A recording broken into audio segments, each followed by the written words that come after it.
members, family members, a warm good evening to you all. And thanks Biju for the wonderful words. ഞാനിവിടെ പലതവണ സ്റ്റേജിൽ കയറിയിട്ടുണ്ടെങ്കിലും ഒരു ടോക്കിന് ആദ്യമായിട്ടാണ്.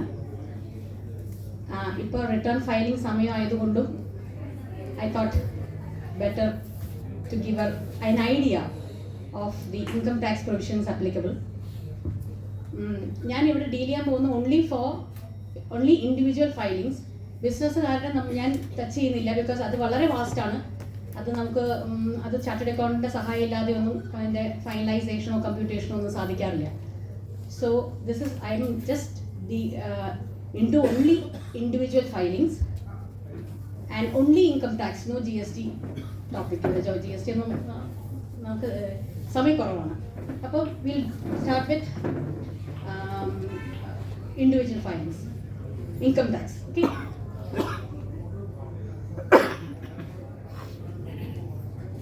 So income tax, as you all know, direct tax another, unlike the GST, which is an indirect tax. Income tax is directly charged on the income earned. Adana adu direct tax avanathu. Adu, as you can see, applicable to the whole of India, effective from 1/4/1962, contains 298 sections and 14 schedules. Income assessment നടക്കുന്നത് നമ്മൾ follow ചെയ്യുന്നത് financial year ആണ് എന്ന് പറഞ്ഞാൽ April 1st to April 1st 1 year ഒരു കൊല്ലത്തിന്റെ to 31st March of the next year. Unlike the calendar year which is followed in many other countries, ഗൾഫിലൊക്കെ ഉള്ള പോലെ അല്ല, നമ്മുടെ ഫിനാൻഷ്യൽ ഇയർ കോൺസെപ്റ്റിലാണ്. April to March കോൺസെപ്റ്റ് ആണ് നമ്മുടെ. അപ്പം നമ്മുടെ പ്രീവിയസ് ഇയർ എന്ന് പറയുന്നത് ഇപ്പോൾ 23-24 ആണ്. 23-24ന്റെ ഇൻകം അസസ്മെന്റ് നടക്കുന്നത് 24-25 ഇപ്പോഴാണ് നമ്മൾ അതിൻ്റെ ആ ഇൻകത്തിൻ്റെ ഇൻകം അസസ് ചെയ്ത് ടാക്സ് അടക്കേണ്ടത്. അതുകൊണ്ടാണ് ഈ അടുത്ത കൊല്ലത്തിനെ അസസ്മെന്റ് ഇയർ എന്നും കഴിഞ്ഞ കൊല്ലത്തിനെ പ്രീവിയസ് ഇയർ എന്നും പറയുന്നത്. അത് റേറ്റ്സ് കഴിഞ്ഞ കൊല്ലം തന്നെ ബഡ്ജറ്റിൽ പറഞ്ഞിരിക്കും. അടുത്ത അസസ്മെന്റ് ഇയറിൽ സ്ലാബ് റേറ്റ്സ് ഏതൊക്കെയാണെന്ന് ഫിനാൻസ് മിനിസ്റ്റർ പറഞ്ഞിരിക്കും. ആ റേറ്റിലാണ് നമ്മൾ അസസ്മെന്റ് ഇയറിൽ കഴിഞ്ഞ കൊല്ലത്തിൻ്റെ ഇൻകം കമ്പ്യൂട്ട് ചെയ്ത് ടാക്സ് അടക്കുന്നത്. ഇനി എന്നോട് പലരും ഫോൺ ചെയ്ത് ചോദിക്കാറുണ്ട്, പ്രായമായി കഴിഞ്ഞാൽ റിട്ടേൺ ഫയൽ ചെയ്യണോ? അങ്ങനെ പല ഡൗട്ട്സും ആൾക്കാർക്കുണ്ട്. അപ്പോൾ കഴിഞ്ഞ 2 കൊല്ലം മുന്നേ ആണെന്നുകൊണ്ട് ബഡ്ജറ്റിൽ പറഞ്ഞിട്ടുണ്ടായിരുന്നു, നമ്മൾ 75 ഇയേഴ്സ് ക്രോസ് ചെയ്താൽ നമ്മുടെ income pension and interest alone ആണെങ്കിലും ആ ഇൻട്രസ്റ്റ് ഈ രണ്ടും വരുന്ന ഒരേ ബാങ്കിലാണെങ്കിൽ നമുക്ക് ഒരു form 12 I think BBA form fill ചെയ്ത് ബാങ്കിന് സബ്മിറ്റ് ചെയ്താൽ പിന്നെ നമുക്ക് റിട്ടേൺ ഫയൽ ചെയ്യേണ്ട. This is for people above 75 years earning pension and only interest രണ്ടും ഒരേ ബാങ്കിൽ വരികയാണെങ്കിൽ, so what the bank will do is bank computation ചെയ്തിട്ട് ടാക്സ് കറക്റ്റായിട്ട് കട്ട് ചെയ്ത് TDS ആയി കട്ട് ചെയ്ത് അവർ ഗവൺമെന്റിലേക്ക് അടച്ചോളും. അപ്പം നമുക്ക് പിന്നീട് റിട്ടേൺ ഫയൽ ചെയ്യേണ്ട ബാധ്യതയില്ല. അത് ഈ പ്രായമുള്ളവർക്കുള്ളൊരു സംഭവം കൊടുത്തിരിക്കുന്നതാണ് ഗവൺമെന്റ്. സോ ദാറ്റ് ടാക്സ് കൊടുക്കേണ്ടത് കൊടുത്തു ഇരിക്കും, പിന്നെ പ്രായമുള്ളവരെ ബുദ്ധിമുട്ടിപ്പിക്കേണ്ടതാണ്. So that is only applicable അങ്ങനെ. പിന്നെ സാധാരണ ഇൻകം ജനറേറ്റ് ചെയ്യുന്ന ഇൻകം ഏൺ ചെയ്യുന്ന ടാക്സബിൾ ഇൻകം വരുന്ന എല്ലാവരും റിട്ടേൺ ഫയൽ ചെയ്യണം എന്നാണ് ഉള്ളതാണ്. പിന്നെ ചിലവർ എന്നോട് ചോദിക്കാറുണ്ട്, ഞാൻ കുറച്ച് ഇൻകം ഞാൻ വൈഫിൻ്റെ അക്കൗണ്ടിലേക്ക് മാറ്റി കഴിയട്ടെ. ഇപ്പോൾ 1 കോടി ഒരാൾക്ക് FD ഉണ്ട് എങ്കിൽ പുള്ളിക്കാരെ വിളിച്ച് ചോദിക്കും, ഒരു 20 ലക്ഷം 30 ലക്ഷം ഞാൻ എൻ്റെ മക്കളുടെ അക്കൗണ്ടിലേക്ക് ഒന്ന് ട്രാൻസ്ഫർ ചെയ്തിടട്ടെ. അപ്പോൾ മക്കളും കൂടി അങ്ങോട്ട് റിട്ടേൺ ഫയൽ ചെയ്യുമ്പോൾ 7 ലക്ഷം വരെ ന്യൂ സ്കീമിൽ ടാക്സ് ഇല്ലല്ലോ, ആ പരിധിയിൽ അങ്ങ് വന്ന് ഫയൽ അപ്പോൾ അവർക്കും ഫയൽ ചെയ്യാം, മക്കളെയും കൊണ്ട് ഫയൽ ചെയ്യിപ്പിക്കും. പക്ഷെ ദാറ്റ് ഈസ് നോട്ട് കറക്റ്റ്. അത് ഒരു ടാക്സ് പ്ലാനിങ് അല്ല. കാരണം വെച്ചാൽ ഒരു ക്ലബിംഗ് പ്രൊവിഷൻ ഉണ്ട്, സെക്ഷൻ 64 എന്ന് പറഞ്ഞിട്ട്. ക്ലബിംഗ് പ്രൊവിഷനിൽ ആരുടെയാണോ ഇൻകം അത് ആ ഇൻകത്തിലേക്ക് ക്ലബ് ചെയ്ത് പോകും. ഇപ്പം എനിക്ക് 1 കോടിയുടെ FD ഉണ്ട്, ഞാനത് സേവ് ചെയ്യാനായിട്ട് മോളുടെ അക്കൗണ്ടിലേക്ക് 20 ലക്ഷം ഇട്ടിട്ട് അവളെ കൊണ്ട് ടാക്സ് ഫയൽ ചെയ്യിപ്പിക്കാൻ പറ്റില്ല. എനിക്ക് അവൾ ജനറേറ്റ് ചെയ്യണ ഇൻട്രസ്റ്റും എനിക്ക് തന്നെ എൻ്റെ ഇൻകത്തിൽ തന്നെ ക്ലബ് ചെയ്തിട്ട് വേണം ഞാൻ റിട്ടേൺ ഫയൽ ചെയ്യാൻ. സെയിം പ്രൊവിഷൻസ് ആണ് മൈനേഴ്സിനും വരുന്നത്. ചിലവർ മൈനേഴ്സിൻ്റെ പേരിലേക്ക് ട്രാൻസ്ഫർ ചെയ്തിടും. എന്നിട്ട് പറയും മൈനർ അല്ലേ, മൈനറിന് ഫയൽ ചെയ്യണ്ടല്ലോ, ഇൻകം ടാക്സ് ഫയൽ ചെയ്യണ്ടല്ലോ എന്ന് വിചാരിച്ചിട്ട്. പക്ഷെ ദാറ്റ് ഈസ് ഓൾസോ റോങ്. മൈനറിൻ്റെ അക്കൗണ്ടിലും എഫ് ഡിയിൽ വരുന്ന ഇൻട്രസ്റ്റ് വാട്ട് എവർ ജനറേഷൻ ഉണ്ടെങ്കിൽ അത് മൈനേഴ്സിൻ്റെ കാര്യം പ്രത്യേകം ശ്രദ്ധിക്കേണ്ടതെന്ന് പറഞ്ഞാൽ ലോ പറയുന്നത് it will be clubbed with the income of the parent who has the higher income. അങ്ങനെയാണത് പറയുന്നത്. അച്ഛനാണ് കൂടുതൽ ഇൻകം ഏൺ ചെയ്യണമെങ്കിൽ അച്ഛൻ്റെ അക്കൗണ്ടിലേക്ക് അച്ഛനാണ് മോളുടെ ഇൻകത്തിന് ടാക്സ് കൊടുക്കേണ്ടത്. അപ്പം who has A higher income ആണ്. പക്ഷെ മൈനേഴ്സ് തന്നെ സ്വയം സ്കില്ലിലും അല്ലെങ്കിൽ ടാലന്റിൽ ഇപ്പൊ കോൺ ബനേഗ കരോർപടിയിൽ പോയിട്ട് 1 കോടി ഉണ്ടാക്കിയാൽ 30% ടാക്സ് മൈനർ കൊടുക്കണം. അപ്പൊ മൈനറിന്റെ പേരിൽ ഇൻകം റിട്ടേൺ ഫയൽ ചെയ്യണം.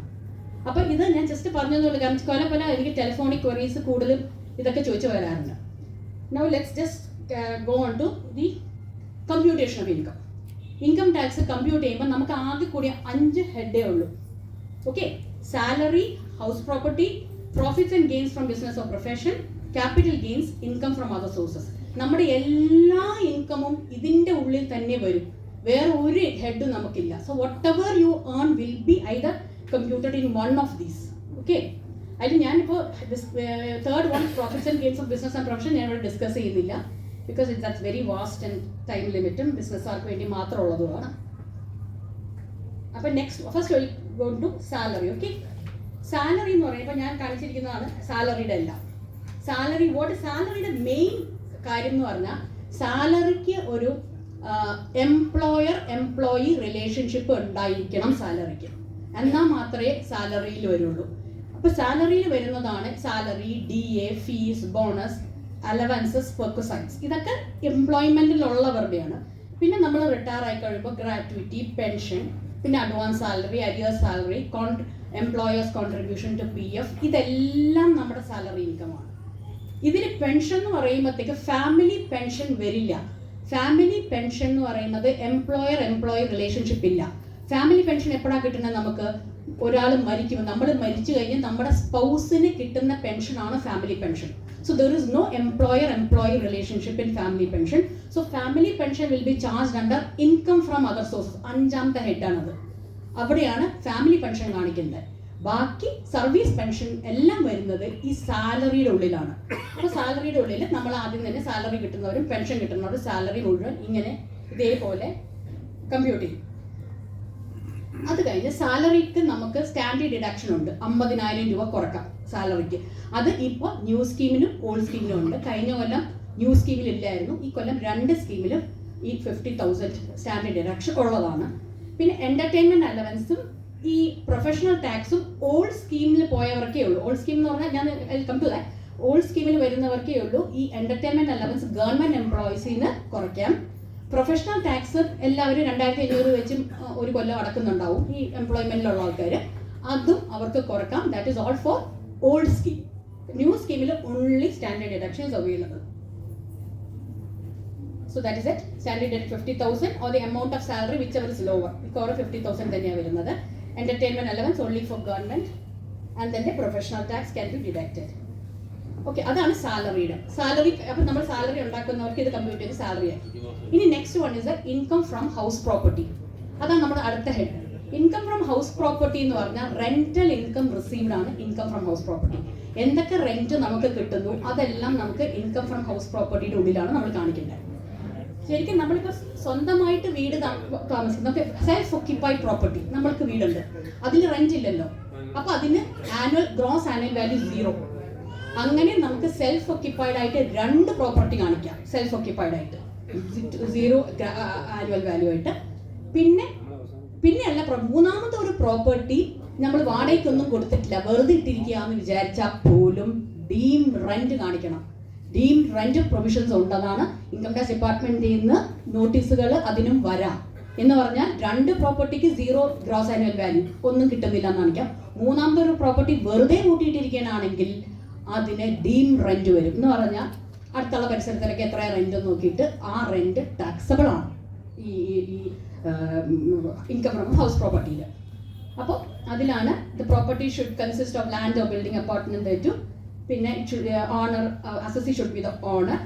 പിന്നെ അത്ര നോക്കിയാൽ നോക്കണ്ട. ബിക്കോസ് വേക്കൻറ്റ് ലാൻഡ് നമ്മളിപ്പോൾ പാർക്കിംഗ് ലോട്ടിനാണ് സ്ഥലം കൊടുത്തിരിക്കുന്നതെങ്കിൽ അത് ഹൗസ് പ്രോപ്പർട്ടിയിൽ വരില്ല. അത് അതർ ഇൻകത്തിലോ അല്ലെങ്കിൽ ബിസിനസ് പ്രോഫിറ്റിലോ വരുള്ളൂ. പിന്നെ നമ്മൾ സ്വന്തമായിട്ട് ഒരു ബിസിനസ് നടത്തുന്ന വീട്ടിൽ തന്നെ നമ്മളും ബിസിനസ് നടത്തുകയാണെങ്കിൽ അതും അതിൻ്റെ റെന്റിൽ വരത്തില്ല. ഇതെങ്ങനെ കാൽക്കുലേറ്റ് ചെയ്യുന്ന വെച്ചാൽ നമുക്കിപ്പോൾ റെന്റിന്റെ പ്രോപ്പർട്ടി കൊടുത്തിരിക്കുമ്പോൾ നമുക്ക് ഗ്രോസ് ആനുവൽ വാല്യൂ എന്ന് പറയുന്നതാണ് നമ്മുടെ rent receipt. Gross annual value is the rent receipt.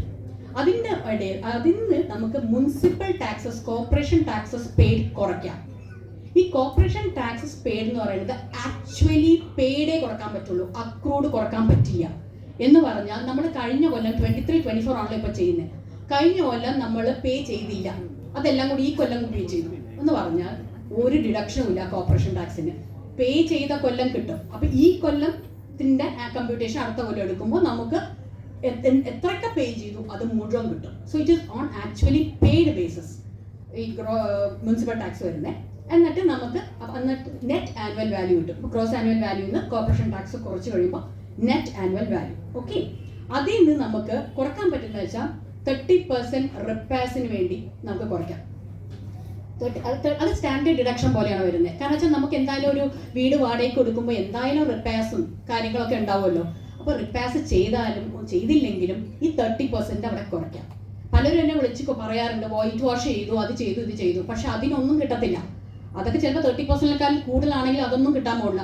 30% കിട്ടും. എങ്ങനെയായാലും നമുക്ക് 30% ഡിഡക്ഷൻ എടുക്കാം. പിന്നെ നമുക്ക് ഹൗസിംഗ് ലോൺ എടുത്തിട്ടുണ്ട് എങ്കിൽ അതിൻ്റെ ഇൻട്രസ്റ്റിനും ഈ ഡിഡക്ഷൻ കിട്ടും. 24B ഡിഡക്ഷൻ എന്ന് പറയും. അതും ഇവിടെ നമുക്ക് ഈ റെന്റൽ ഇൻകത്തിൽ നിന്ന് കുറക്കാം. അത് സെൽഫ് ഒക്യുപ്പൈഡ് പ്രോപ്പർട്ടി ആണ്. അതാണ് ഞാൻ പറഞ്ഞത്, സെൽഫ് ഒക്യുപ്പൈഡ് പ്രോപ്പർട്ടിയുടെ ഗ്രോസ് ആനുവൽ വാല്യൂ 0 കാണിക്കണം എന്ന്. എൻ്റെ സ്വന്തമായിട്ട് വീടിന് ഞാൻ ഹൗസ് ലോൺ എടുത്താണ് വീട് വെച്ചിരിക്കണമെന്നായിരിക്കും. അപ്പോൾ എനിക്ക് റെന്റൽ ഇൻകം ഒന്നുമില്ല. പക്ഷെ എന്നാൽ പോലും എനിക്ക് ഈ ഇൻട്രസ്റ്റ് പോർഷൻ എനിക്ക് കുറയ്ക്കാൻ പറ്റും. അത് ഓൾഡ് സ്കീമിൽ. പുതിയ സ്കീമിൽ അവരത് എടുത്തു കളഞ്ഞു. പുതിയ സ്കീമിൽ ഈ ഇൻട്രസ്റ്റ് ഓൺ സെൽഫ് ഒക്യുപ്പൈഡ് പ്രോപ്പർട്ടിക്ക് ഡിഡക്ഷൻ ഇല്ല. റെന്റൽ പ്രോപ്പർട്ടിക്ക് ഉണ്ട്. പക്ഷെ റെന്റൽ പ്രോപ്പർട്ടിക്ക് കൊടുത്തു കഴിഞ്ഞാൽ നമുക്ക് എത്ര ഇൻട്രസ്റ്റ്, 2 ലക്ഷം ലിമിറ്റ് ഇല്ല, എത്ര ഇൻട്രസ്റ്റ് നമ്മൾ പേ ചെയ്യുന്നു അത് മുഴുവൻ ഡിഡക്ട് ചെയ്യാം. അത് ഇപ്പോഴും ഉണ്ട്. ആ ന്യൂ സ്കീമിൽ റെന്റൽ പ്രോപ്പർട്ടിക്ക് ഉണ്ട്. അതാണ് പല പേരും നമ്മൾക്ക് ഇപ്പോൾ ഹൗസിംഗ് ലോണിൻ്റെ ഒരു ഇത് പോയത്. ഹൗസിംഗ് ലോൺ എടുത്തുകൊണ്ട് ടാക്സ് കുറയ്ക്കാം എന്നുള്ള ഒരു സംഭവം ഇപ്പോൾ ഇല്ല.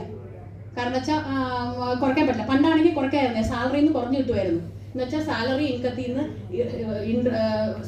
സ്വന്തമായിട്ട് വീടിന് 0 ആനുവൽ വാല്യൂ, ഇൻട്രസ്റ്റ് നമ്മൾ 2 ലക്ഷം കൊടുത്തിട്ടുണ്ട്. അപ്പോൾ സാലറിയിൽ നിന്ന് പെട്ടെന്ന് ഒരു 10 ലക്ഷം സാലറി ഉള്ളവർ പെട്ടെന്ന് 8 ലക്ഷമോ. കാരണം ഇത് സെറ്റ് ഓഫ് ചെയ്യാൻ പറ്റുമായിരുന്നു. ഇപ്പം അതില്ല. ഇപ്പം റെന്റൽ പ്രോപ്പർട്ടിക്ക് മാത്രമേ ഉള്ളൂ ഈ ഇൻട്രസ്റ്റിന് കുറക്കാൻ പറ്റുന്നത്. എന്നിട്ട് ഇത്രയും ചെയ്ത് കഴിയുമ്പോൾ ബാക്കി കിട്ടുന്നതാണ് നമ്മുടെ income from house property, rental income. അതും ടാക്സബിലിറ്റി. അപ്പോൾ സാലറി ആദ്യം വന്നു, പിന്നെ ഈ റെന്റ് ഇങ്ങനെ കാൽക്കുലേറ്റ് ചെയ്ത് ആ റെന്റും കൊണ്ടുവന്ന് ഇട്ടു നമ്മൾ. ഇനി നെക്സ്റ്റ് വൺ, ഇത് ഞാൻ അത് തന്നെ എഴുതിക്കണം. ആനുവൽ വാല്യൂ 0 ആണെങ്കിൽ രണ്ട് പ്രോപ്പർട്ടിക്ക് കിട്ടും. തേർഡ് പ്രോപ്പർട്ടി ഡീംഡ് കാണിക്കണം. ഗ്രോസ് ആനുവൽ വാല്യൂ 0 ഉള്ളതിന് ഇൻട്രസ്റ്റ് മാത്രമേ കിട്ടുള്ളൂ. അതിന്റെ കോർപ്പറേഷൻ ടാക്സ് അടച്ചതൊന്നും ഡിഡക്ഷൻ ഇല്ല കേട്ടോ. അത് റെന്റൽ പ്രോപ്പർട്ടിക്ക് മാത്രമേ കോർപ്പറേഷൻ ടാക്സ് ഡിഡക്ഷൻ ഉള്ളൂ. പിന്നെ ആക്ച്വലി പെയ്ഡ് ആണ്, actually paid during the year. Arrears municipal tax actually paid കിട്ടും. പിന്നെ പുറത്തെ പ്രോപ്പർട്ടിയുടെ റെന്റ് നോക്കി ഇപ്പം ഈ റെസിഡൻഷ്യൽ സ്റ്റേറ്റസ് നോക്കുകയാണെങ്കിൽ റെസിഡന്റ് ഇൻ ഇന്ത്യക്ക് every income earned by him is taxable anywhere in the world. അയാൾക്ക് എവിടെ വേൾഡിലും അയാൾക്ക് ഇൻകം ജനറേറ്റ് ചെയ്താൽ അയാൾക്ക് ഇന്ത്യയിൽ ടാക്സ് കൊടുക്കണം. പക്ഷേ മറ്റു കൺട്രിയിലും അയാൾ ടാക്സ് കൊടുക്കുന്നുണ്ടെങ്കിൽ ഡബിൾ ടാക്സേഷൻ അവോയ്ഡൻസ് എഗ്രിമെന്റ് പ്രകാരം 2 കൺട്രീസിൻ്റെയും നോക്കിയിട്ട് നമുക്ക് ബെനിഫിഷ്യൽ ടു ദി അസസി നോക്കിയിട്ട് ഒരു കൺട്രിയിൽ കൊടുത്താൽ മതി. അതൊക്കെ കുറച്ച് കൂടുതൽ കാര്യങ്ങളാണ്. പക്ഷെ അവിടെ ഈ റെന്റൽ പ്രോപ്പർട്ടി ആൾ കാണിക്കണമെങ്കിൽ അവിടുത്തെ കോർപ്പറേഷൻ ടാക്സ് കൊടുത്തത് നമുക്ക് ഇവിടെ കുറയ്ക്കാം. റെന്റൽ പ്രോപ്പർട്ടി കാണിക്കുമ്പോൾ that is it. Municipal taxes paid anywhere outside India can also be claimed here. 30% annual value and interest on borrowed capital ആണ് അതിന്റെ ഡിഡക്ഷൻസ് വരുന്നത്. ഇനി അടുത്തതാണ് profits and gains of business എടുക്കുന്നില്ല. ഇനി അടുത്തതാണ് നമ്മൾ ക്യാപിറ്റൽ ഗെയിൻസ്. ക്യാപിറ്റൽ ഗെയിൻസ് എന്ന് പറയുന്നത് പണ്ടൊക്കെ നമുക്ക് ആകെ കൂടി ക്യാപിറ്റൽ ഗെയിൻസ് വരുന്നത് എപ്പോഴാണ്? സ്ഥലം വിൽക്കുമ്പോൾ, വീട് വെക്കുമ്പോൾ. എന്നാൽ ആൾക്കാർക്ക് അത്രയേ ഉള്ളൂ ഡൗട്ട്സ് ചോദിക്കാനും എന്നോടൊക്കെ. നമ്മൾ എല്ലാ അസസീസും അതുകൊണ്ടാണ് വരുന്നത്. ബട്ട് ഇപ്പോൾ ഈ കൊറോണ കഴിഞ്ഞിട്ട് എന്താ സംഭവിച്ചതെന്ന് പറഞ്ഞാൽ വെറുതെ വീട്ടിലിരുന്ന് എല്ലാവരും ഷെയർസിൽ കുത്തിക്ക് തുടങ്ങി. എല്ലാവർക്കും ഷെയർ ബിസിനസ്സാണ്. എൻ്റെ ക്ലയൻസിൽ 80% ആൾക്കാരും ഷെയർസിൻ്റെ സെയില്, ഷെയർസ് ഉണ്ട്, ബോൺസ് ഉണ്ട്, ഡിബഞ്ചേഴ്സ് വരെയുള്ള ആൾക്കാരുണ്ട്. അപ്പോൾ അതൊക്കെ ഈ ക്യാപിറ്റൽ ഗെയിൻസിലാണ് വരുന്നത്. അപ്പോൾ ക്യാപിറ്റൽ ഗെയിൻസ് എടുക്കുമ്പോഴത്തേക്ക് നമുക്ക് there are 3 types. ഇതിന്റെ ക്യാപിറ്റൽ അസറ്റ് എന്ന് പറഞ്ഞാൽ തന്നെ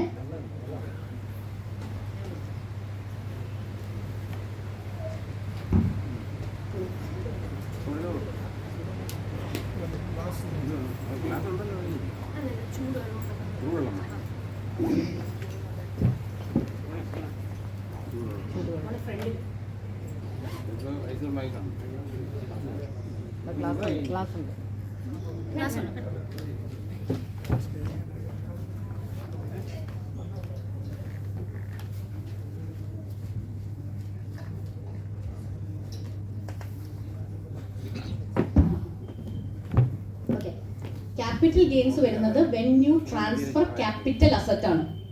അപ്പോൾ എന്താണ് ക്യാപിറ്റൽ അസറ്റ്? ക്യാപിറ്റൽ അസറ്റ് എന്ന് പറഞ്ഞാൽ ലാൻഡ്, ബിൽഡിംഗ്, ഈ സെക്യൂരിറ്റീസ്, ഡിബെഞ്ചേഴ്സ്, ബോണ്ട്സ്, ഇതെല്ലാം ക്യാപിറ്റൽ അസറ്റ് ആണ്. ക്യാപിറ്റൽ അസറ്റ് കുറച്ച് എക്സ്ക്ലൂഷൻസ് ഉണ്ട്. റൂറൽ അഗ്രികൾച്ചർ ലാൻഡ് അത് ക്യാപിറ്റൽ അസറ്റ് അല്ല. അതുകൊണ്ടാണ് ഈ റൂറൽ അഗ്രികൾച്ചർ ലാൻഡ് വിൽക്കുമ്പോൾ ക്യാപിറ്റൽ ഗെയിൻ ടാക്സ് അടിക്കാത്തത്. എർബൻ ലാൻഡ് വിൽക്കുമ്പോൾ ക്യാപിറ്റൽ ഗെയിൻ ടാക്സ് വരും. റൂറൽ അഗ്രികൾച്ചർ ലാൻഡ് വിൽക്കുമ്പോൾ ക്യാപിറ്റൽ ഗെയിൻ ടാക്സ് വരില്ല. ഗോൾഡ് ബോണ്ട്സിന് ക്യാപിറ്റൽ ഗെയിൻ ടാക്സ് ഇല്ല, ബിക്കോസ് അത് ക്യാപിറ്റൽ അസറ്റേ അല്ല, ഗോൾഡ് ബോണ്ട്സ്.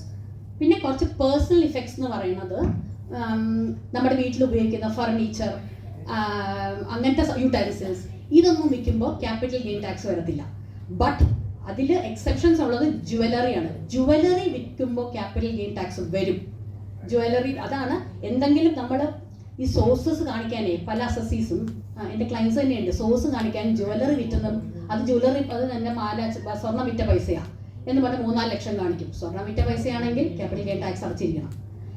അപ്പോൾ നമ്മൾ അതും പറഞ്ഞിട്ട് ഇൻകം ടാക്സ് ഡിപ്പാർട്ട്മെന്റ് ഓഫീസറിന് മുന്നിൽ പോകാൻ പറ്റത്തില്ല, അയാൾ അപ്പം പൊക്കും അത്.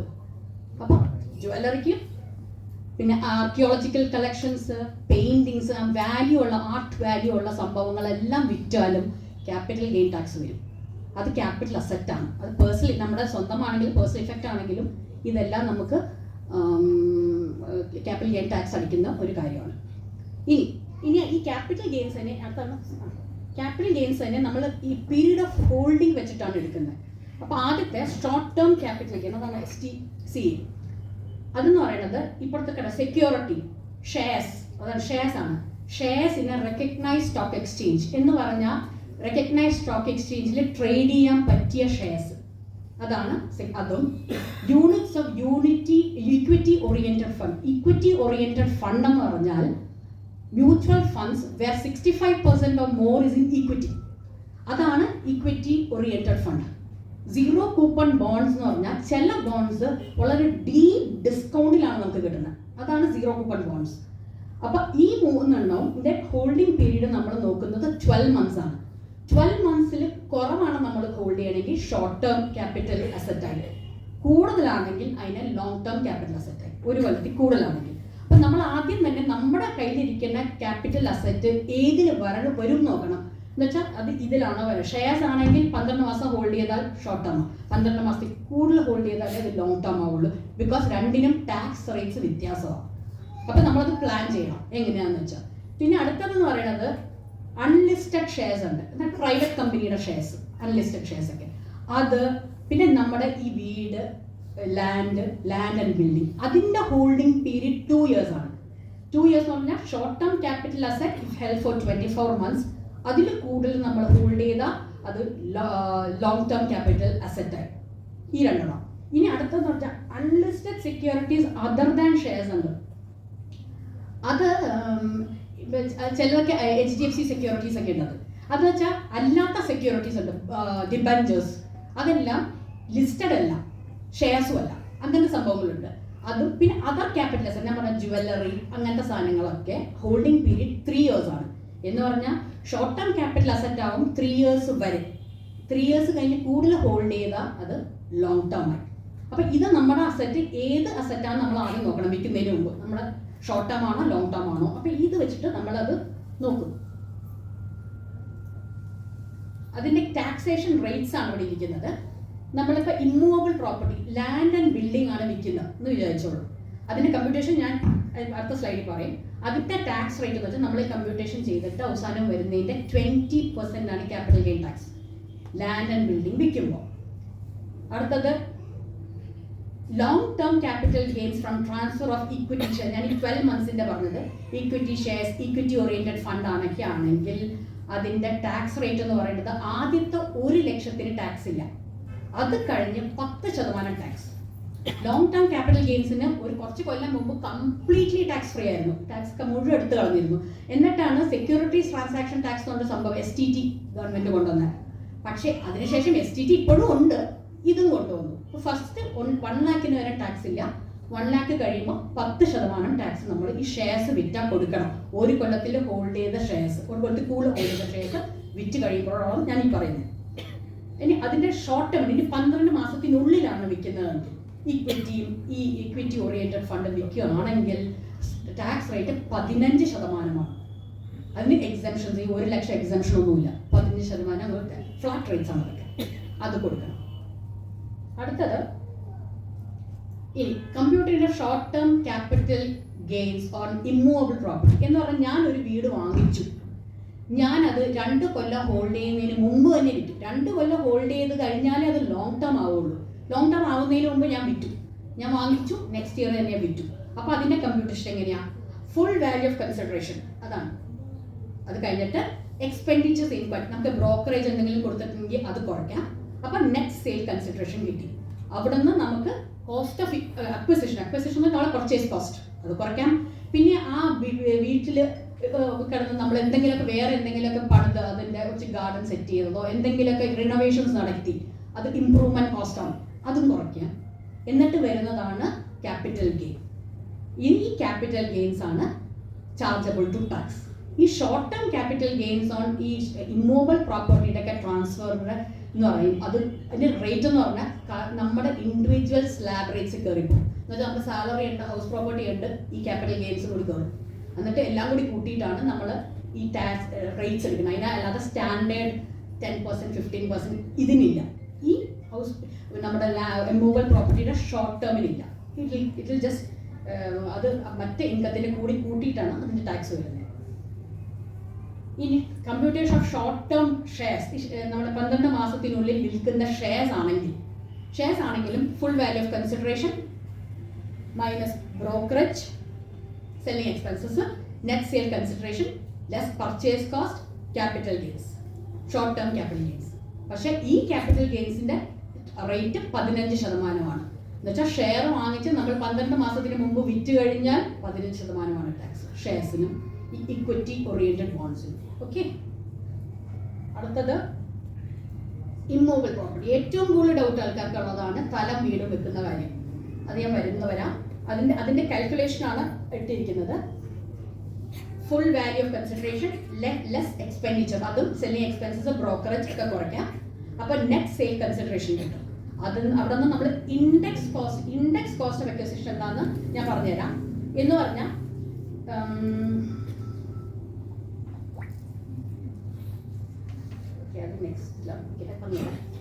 ഇൻഡെക്സ് കോസ്റ്റ് ഓഫ് അക്വിസിഷൻ എന്ന് പറഞ്ഞാൽ നമ്മൾ ഈ long term capital gain of immovable property എന്ന് പറഞ്ഞാൽ ഇപ്പം എൻ്റെ ഒരു വീട് എൻ്റെ അച്ഛൻ്റെ ഹെറിഡിറ്ററി പ്രോപ്പർട്ടിയാണ്. എനിക്കത് പണ്ട് കിട്ടി, അച്ഛൻ്റെ കിട്ടി, അങ്ങനെ. അപ്പോൾ പ്രീവിയസ് ഓണർ തന്നെ കണ്ടുപിടിക്കാനേ അറിയത്തില്ല, പുറകോട്ട് അങ്ങ് പോകും. അപ്പോൾ എന്ത് പറ്റുമെന്ന് പറഞ്ഞാൽ നമ്മുടെ ഒരു ബേസ് ഇയർ ആയിട്ട് ഗവൺമെന്റ് ഇട്ടിരിക്കുന്ന 2001-2 അതിൻ്റെ ബേസ് വാല്യൂ നമുക്ക് രജിസ്ട്രാർ ഓഫീസിൽ നിന്ന് പോയി കണ്ടുപിടിക്കണം. അതിനെ നമുക്ക് ഇന്നത്തെ പ്രൈസ് ആയിട്ട് ഇൻഡെക്സ് ചെയ്യണം. അതാണ് ഇൻഡെക്സ് കോസ്റ്റ് ഓഫ് അക്വിസിഷൻ അവർ പറയുന്നത്. കാരണം വെച്ചാൽ നമുക്ക് കോസ്റ്റ് ഇൻഫ്ലേഷൻ ഇൻഡെക്സ് എന്ന സംഭവമുണ്ട്. അതായത് 3rd സ്ലൈഡിൽ കാണാം. ഇത് കഴിഞ്ഞിട്ടുള്ളത് CII കോസ്റ്റ് ഓഫ് അക്വിസിഷൻ. അതിൽ ഇൻഡെക്സ് കോസ്റ്റ് ഓഫ് അക്വിസിഷൻ ഉണ്ടോ? അതിൽ അടിയിൽ കാണുന്ന 2001-2 ഇൻഫ്ലേഷൻ ഇൻഡെക്സ് 100 ആണ്. എന്ന് പറഞ്ഞാൽ ഈ 100 വിലയുള്ള സാധനത്തിന്റെ ഇന്നത്തെ വില 348. അതാണ് ഇൻഡെക്സ്. അത് ഗവൺമെന്റ് തരുന്ന ഇൻഡെക്സേഷൻ റേറ്റാണ്. ഇത് വെച്ചിട്ടാണ് നമ്മൾ കാൽക്കുലേഷൻ മുഴുവൻ നടത്തുന്നത്.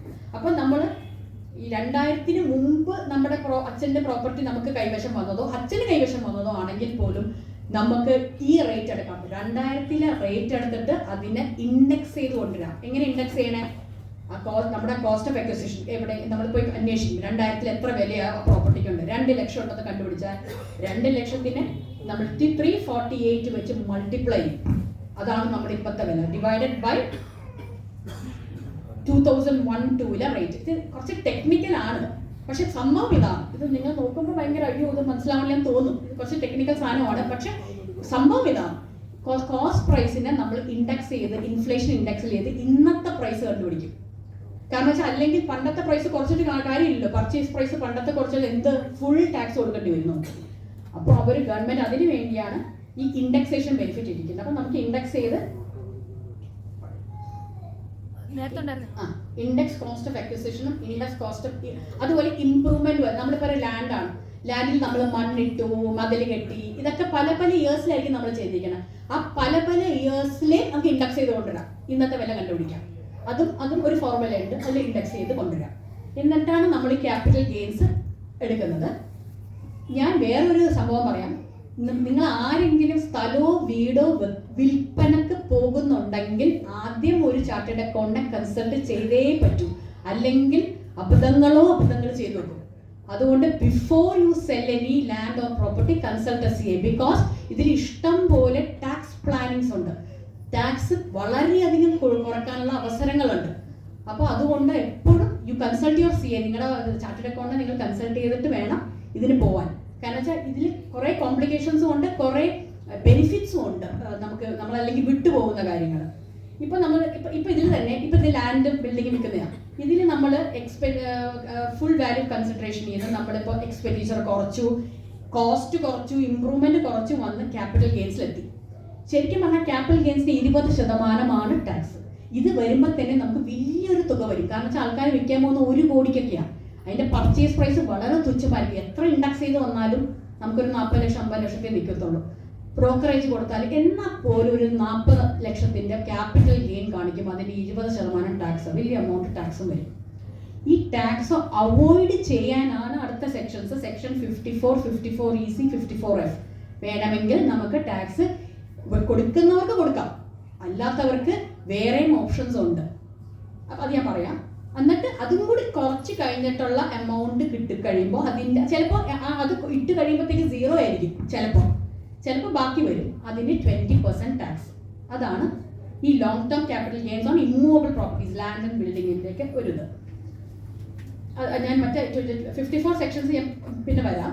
ഇനി long term capital gains on shares bonds. ഇനി നമ്മൾ ആദ്യം പറഞ്ഞു short term capital gains on shares bonds. Short term 12 മാസത്തിനുള്ളിലാണെങ്കിൽ 15%, 12 മാസത്തിൽ കൂടുതലാണ് ഹോൾഡ് ചെയ്യുന്നതെങ്കിൽ അതിന്റെ എക്സ്പെൻഡിച്ചർ കുറയ്ക്കാം, പർച്ചേസ് പ്രൈസ് കുറയ്ക്കാം, ബാക്കി കിട്ടുന്നതിന്റെ ആദ്യത്തെ 1 ലക്ഷത്തിന് ടാക്സ് ഇല്ല, പിന്നെ 10% ലോങ് ടേമിന്. അത് നേരത്തെ പറഞ്ഞത് തന്നെ ഒന്ന് പറഞ്ഞോളൂ. ആദ്യത്തെ 1 ലക്ഷം ടാക്സ് വരില്ല. Long term capital gains on shares ഇങ്ങനെയാണ് വരുന്നത്. ഇതാണ് കോസ്റ്റ് ഓഫ് ഇൻഡെക്സ്. അത് ഇത്തിരി കോംപ്ലിക്കേറ്റഡ് ടെക്നിക്കലാണ് കുറച്ച്, പക്ഷെ അത് ജസ്റ്റ് ഇതാണ് അതിന്റെ ഇന്നത്തെ പർച്ചേസ് വാല്യൂ കണ്ടുപിടിക്കുന്നേ ഉള്ളൂ, കോസ്റ്റ് ഇൻഫ്ലേഷൻ ഇൻഡെക്സ് വെച്ചിട്ട്. ഇനി സെക്ഷൻ 54 എന്താണ്? നമ്മളിപ്പം വിറ്റു സ്ഥലം. 54 സെക്ഷൻ വരുന്നത് റെസിഡൻഷ്യൽ ഹൗസ് പ്രോപ്പർട്ടി വിൽക്കുമ്പോഴാണ്. റെസിഡൻഷ്യൽ ഹൗസ് പ്രോപ്പർട്ടി വിൽക്കുമ്പോൾ നമുക്ക് വേറെ ഒരു ഹൗസ് പ്രോപ്പർട്ടി വാങ്ങിച്ചാൽ എപ്പോൾ വാങ്ങിക്കണം? വിൽക്കുന്നതിൻ്റെ 1 കൊല്ലം മുന്നേ മുതൽ വാങ്ങിച്ചോളണം. എന്നിട്ട് 2 കൊല്ലത്തിനുള്ളിൽ വാങ്ങിച്ചാൽ അല്ലെങ്കിൽ 3 കൊല്ലത്തിനുള്ളിൽ കൺസ്ട്രക്ട് ചെയ്താൽ ക്യാപിറ്റൽ ഗെയിൻസ് തുക നമ്മളിപ്പോൾ sale consideration minus cost price, purchase price ഒക്കെ ചെയ്ത് ഒരു ക്യാപിറ്റൽ ഗെയിൻസ് കണ്ടുപിടിച്ചല്ലോ. ആ തുക മുഴുവൻ ഈ പുതിയ വീട്ടിൽ ഇട്ട് കഴിഞ്ഞാൽ 0 ക്യാപിറ്റൽ ഗെയിൻ ടാക്സ് ആണ്. ഒന്നും ചെയ്യേണ്ട, നമുക്ക് പ്രൊപ്പോർഷനേറ്റ് ആണ് ഇട്ടിരുന്നത്. മുഴുവൻ വേണ്ടി വന്നില്ല പുതിയ വീടിനെങ്കിൽ ആ പ്രൊപ്പോർഷനേറ്റ്ലി ക്യാപിറ്റൽ ഗെയിൻസിന് എക്സംഷൻ കിട്ടും. അതാണ് അതിന്റെ കാൽക്കുലേഷൻ വരുന്നത്. അപ്പോൾ ഇതിലെന്ന് പറഞ്ഞാൽ ഒരു കണ്ടീഷൻ ഉള്ളത്, residential house should be transferred. Okay, പിന്നെ next one residential house should be charge. അത് നോക്കണ്ട. അത് നമുക്ക് ഈ പുതിയ അസറ്റ് എന്തൊക്കെ വാങ്ങിക്കാം? ഒരു എന്തായാലും വിറ്റ് കഴിഞ്ഞ് ഒരു റെസിഡൻഷ്യൽ ഹൗസ് എന്തായാലും വാങ്ങിക്കാം. പക്ഷെ ഗവൺമെന്റ് 2 റെസിഡൻഷ്യൽ ഹൗസ് വാങ്ങിക്കാനുള്ളത് പ്രൊവിഷനും 2-3 കൊല്ലം മുമ്പത്തെ ബഡ്ജറ്റിൽ കൊണ്ടുവന്നിരുന്നത്. അതെന്ന് വെച്ചാൽ 2 കോടിക്കുള്ളിലാണെങ്കിൽ 2 വീട് വാങ്ങിക്കാം. എന്നാലും എക്സംഷൻ കിട്ടും. പക്ഷെ 2 കോടിക്കുള്ളിൽ ആയിരിക്കണം 2 വീട് വാങ്ങിക്കാം. അത് പക്ഷെ once in a lifetime ഓഫറാണ്. അത് ഒരു തവണ ജീവിതത്തിൽ എടുക്കാൻ പറ്റുള്ളൂ. പിന്നെ ആ പ്രൊവിഷൻ ഇല്ല. പിന്നെയും നമ്മൾ 3-4 കൊല്ലം കഴിയുമ്പോൾ ഇതിന് തന്നെ പോകരുത്. അങ്ങനെ അത് ഇവിടെ കിട്ടും. ഈ വീട് വിറ്റ് കഴിഞ്ഞാൽ ഒന്നെങ്കിൽ ഒരു വീട് അല്ലെങ്കിൽ 2 വീട് ഒറ്റത്തവണ അതും കിട്ടും. പിന്നെ എപ്പോഴൊക്കെ വാങ്ങിക്കേണ്ടതെന്ന് പറഞ്ഞാൽ purchase within 1 year before or 2 years after the date of sale transfer. Construct ചെയ്യുകയാണെങ്കിൽ 3 കൊല്ലത്തിനുള്ളിൽ കൺസ്ട്രക്ഷൻ കംപ്ലീറ്റ് ചെയ്തിരിക്കണം. കംപ്ലീറ്റ് ചെയ്യാന്ന് പറഞ്ഞാൽ അവർ ഒക്യുപ്പൻസി സർട്ടിഫിക്കറ്റ് തന്നെയാണ് ചോദിക്കുന്നത്. നമ്മൾ ഓഫീസറിനെ ഉപയോഗിച്ച് പോയി കഴിഞ്ഞാൽ അവർ ഒക്യുപ്പൻസി ചോദിക്കും. അപ്പോൾ ഒക്യുപ്പൻസി സർട്ടിഫിക്കറ്റ് നമുക്ക് ഒപ്പിക്കാൻ പറ്റണം. അതിനുള്ളിൽ നമ്പർ, കോർപ്പറേഷൻ നമ്പറോ ആയിട്ടുള്ള സർട്ടിഫിക്കറ്റ് ഒപ്പിച്ച് കഴിഞ്ഞാൽ അതും എക്സാംറ്റ്. അത് അപ്പോൾ ഇവിടെയാണെങ്കിൽ അത് നമ്മൾ എത്രയാണ് എക്സംഷൻ കിട്ടുക എന്നുള്ളതാണ് ലാസ്റ്റ്. എന്നുവെച്ചാൽ ക്യാപിറ്റൽ ഗെയിൻസ് കംപ്ലീറ്റ് ആയിട്ട് നമ്മൾ പുതിയ പ്രോപ്പർട്ടി കിട്ടുക കംപ്ലീറ്റ് ക്യാപിറ്റൽ ഗെയിൻസ് എക്സംഷനാണ്. പ്രൊപ്പോർഷനേറ്റ്ലി ആയിട്ട് ഇട്ടത് പ്രൊപ്പോർഷനേറ്റ്ലി കിട്ടുള്ളൂ. നാച്ചുറൽ എങ്ങനെയല്ലേ വരുള്ളൂ, പ്രൊപ്പോർഷനേറ്റ്ലി കിട്ടുള്ളൂ. പിന്നെ ഈ പുതിയ പ്രോപ്പർട്ടിക്ക് ഹയസ്റ്റ് പ്രൈസ് 10 കോടിയാണ്. അതൊക്കെ ഈയിടെ വന്ന സംഭവങ്ങളാണ്. 10 കോടിക്ക് കൂടുതലാണ് നമ്മുടെ പ്രോപ്പർട്ടിയുടെ വിലയെങ്കിൽ 10 കോടി വരെ കിട്ടുള്ളൂ. അതിന് കൂടുതൽ കിട്ടാൻ പോകുന്നത്. That is section 54. ഇനി ഈ 54-ൽ പോകുമ്പോഴാണ് നമുക്ക് ഇതാണ് അടുത്ത കാര്യം നമ്മൾ കൺസൾട്ട് ചെയ്യണമെന്ന് പറയുന്നത്. നമുക്ക് ഈ പ്രോപ്പർട്ടിയോ ലാൻഡോ വിറ്റ് കഴിഞ്ഞാൽ നമുക്ക് ബോണ്ടിന് കൊണ്ടേ പൈസ ഇടാം. ഇപ്പം നിങ്ങൾക്ക് വീട് വെക്കാൻ താല്പര്യമില്ല, വീട് വേണ്ട, പക്ഷെ ടാക്സ് കൊടുക്കാൻ വയ്യ. അങ്ങനെയാണെങ്കിൽ നമുക്ക് ഈ 54 EC ബോണ്ട്സ് ഉണ്ട്. അതിൽ കൊണ്ടേ പൈസ 50 ലക്ഷം വരെ നമുക്ക് ഇടാം. 50 ലക്ഷം വരെ ഇടുമ്പോൾ നമുക്ക് 5 years ബ്ലോക്ക് ഇൻ പീരീഡ് ആണ് അതിന്. ഈ 54 EC ബോണ്ട് എന്ന് പറഞ്ഞാൽ നാഷണൽ ഹൈവേസിന്റെ റൂറൽ ഇലക്ട്രിഫിക്കേഷൻ, അങ്ങനെ കുറച്ച് ഗവൺമെന്റ് ബോണ്ട്സ് ഉണ്ട്. അത് മിക്ക nationalised and scheduled banks available ആണ്. എപ്പോഴും എല്ലാ ബോണ്ടും ഓപ്പൺ അല്ല, പക്ഷെ നമുക്ക് ആവശ്യമുള്ള സമയത്ത് ഏതെങ്കിലുമൊക്കെ ബോണ്ടൊക്കെ ഓപ്പൺ ആയിരിക്കും, നമുക്ക് വാങ്ങിക്കാൻ പറ്റും എന്തായാലും. അപ്പൊ 50 ലക്ഷം വരെ നമുക്ക് ഈ ബോണ്ടിൽ ഇൻവെസ്റ്റ് ചെയ്താൽ പിന്നെ വീട് വെക്കേണ്ട ബാധ്യത വരത്തില്ല.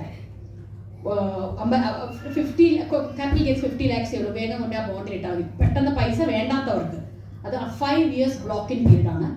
അതിന്റെ ഇൻട്രസ്റ്റ് 5.5% ഇൻട്രസ്റ്റ് ഉണ്ട്. പക്ഷെ interest is taxable every year.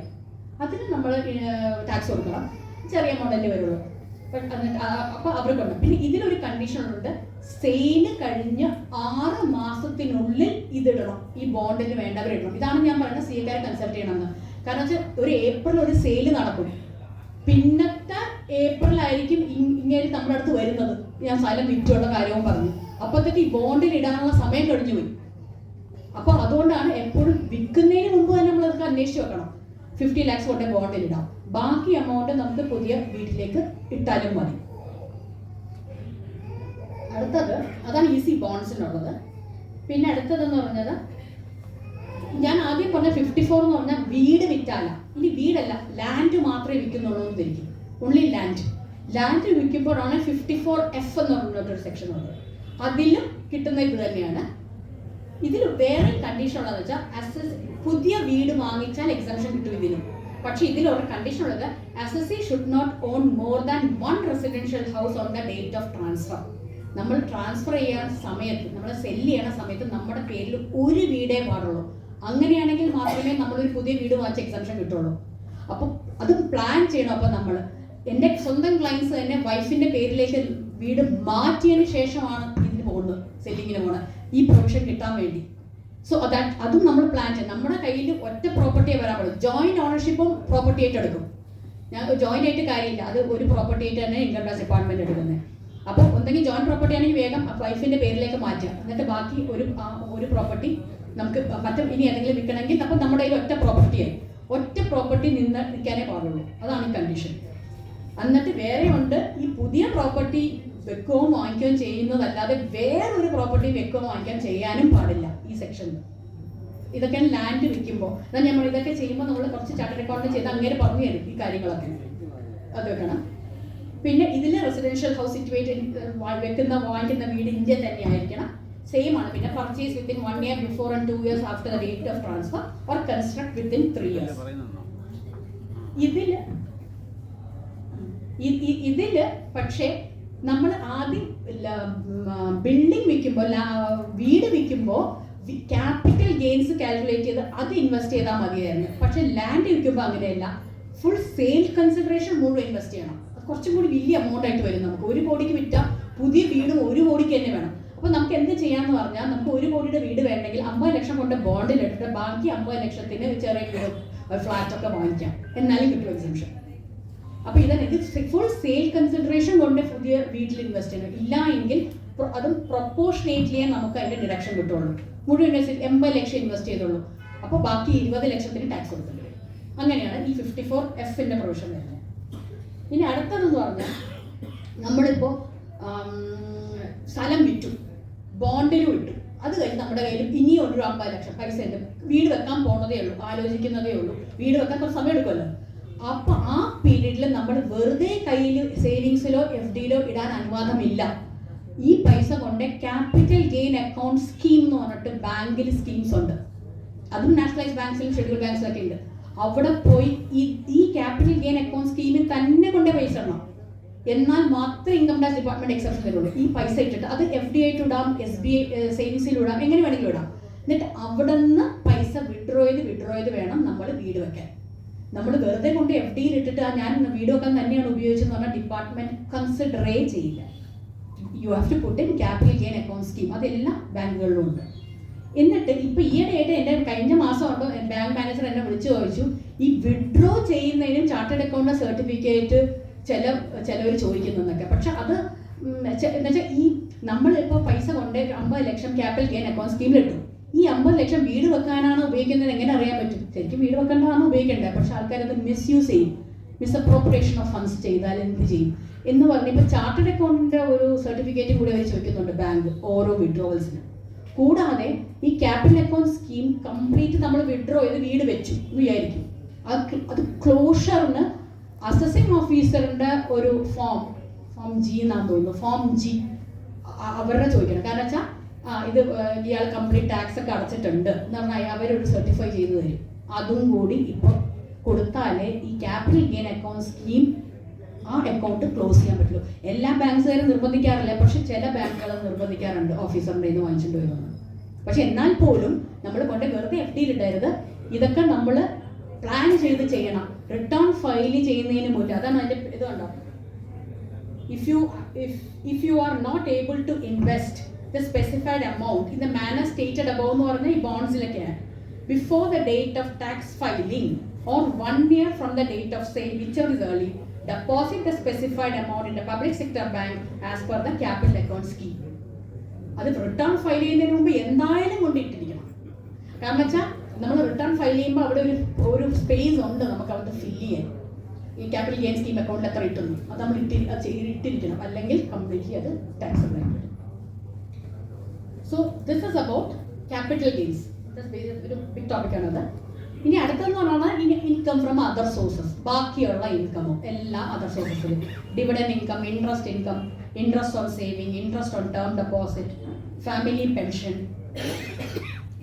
Family pension നേരത്തെ പറഞ്ഞു. ഫാമിലി പെൻഷന് ഒരു 15,000 രൂപയുടെ ഡിഡക്ഷൻ കൂടി കിട്ടും. സ്റ്റാൻഡേർഡ് ഡിഡക്ഷൻ പോലെയാണ് അത് ഓൾഡ് സ്കീമിനേ ഉള്ളൂ, അത് കിട്ടും. അതും കൂടി കുറച്ച്. അപ്പം ബാക്കി എല്ലാ ഇൻകമും നമുക്ക് ഇതിൽ കയറ്റാം, ഈ ഇൻകം ഫ്രം അതർ സോഴ്സസിൽ. അപ്പം നമ്മുടെ എല്ലാ ഇൻകമും കയറി. Salary, house property, business, capital gains, income from other sources. 5 ഹെഡിലും നമ്മൾ നമ്മുടെ ഉള്ളവർക്കൊക്കെ ഇൻകം ഒക്കെ ഇട്ട് കഴിഞ്ഞു.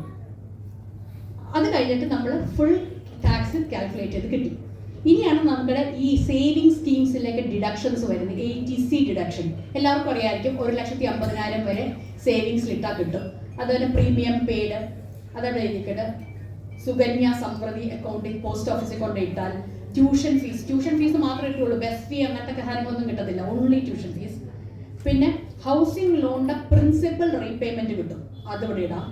പിന്നെ PPF കോൺട്രിബ്യൂഷൻസ്, RPF കോൺട്രിബ്യൂഷൻസ് അതെല്ലാം കോൺട്രിബ്യൂഷൻസ് ATCയിൽ കിട്ടും. ഓൾഡ് സ്കീമിൽ, ന്യൂ സ്കീമിൽ ഒരു ഡിഡക്ഷനും ഇല്ല.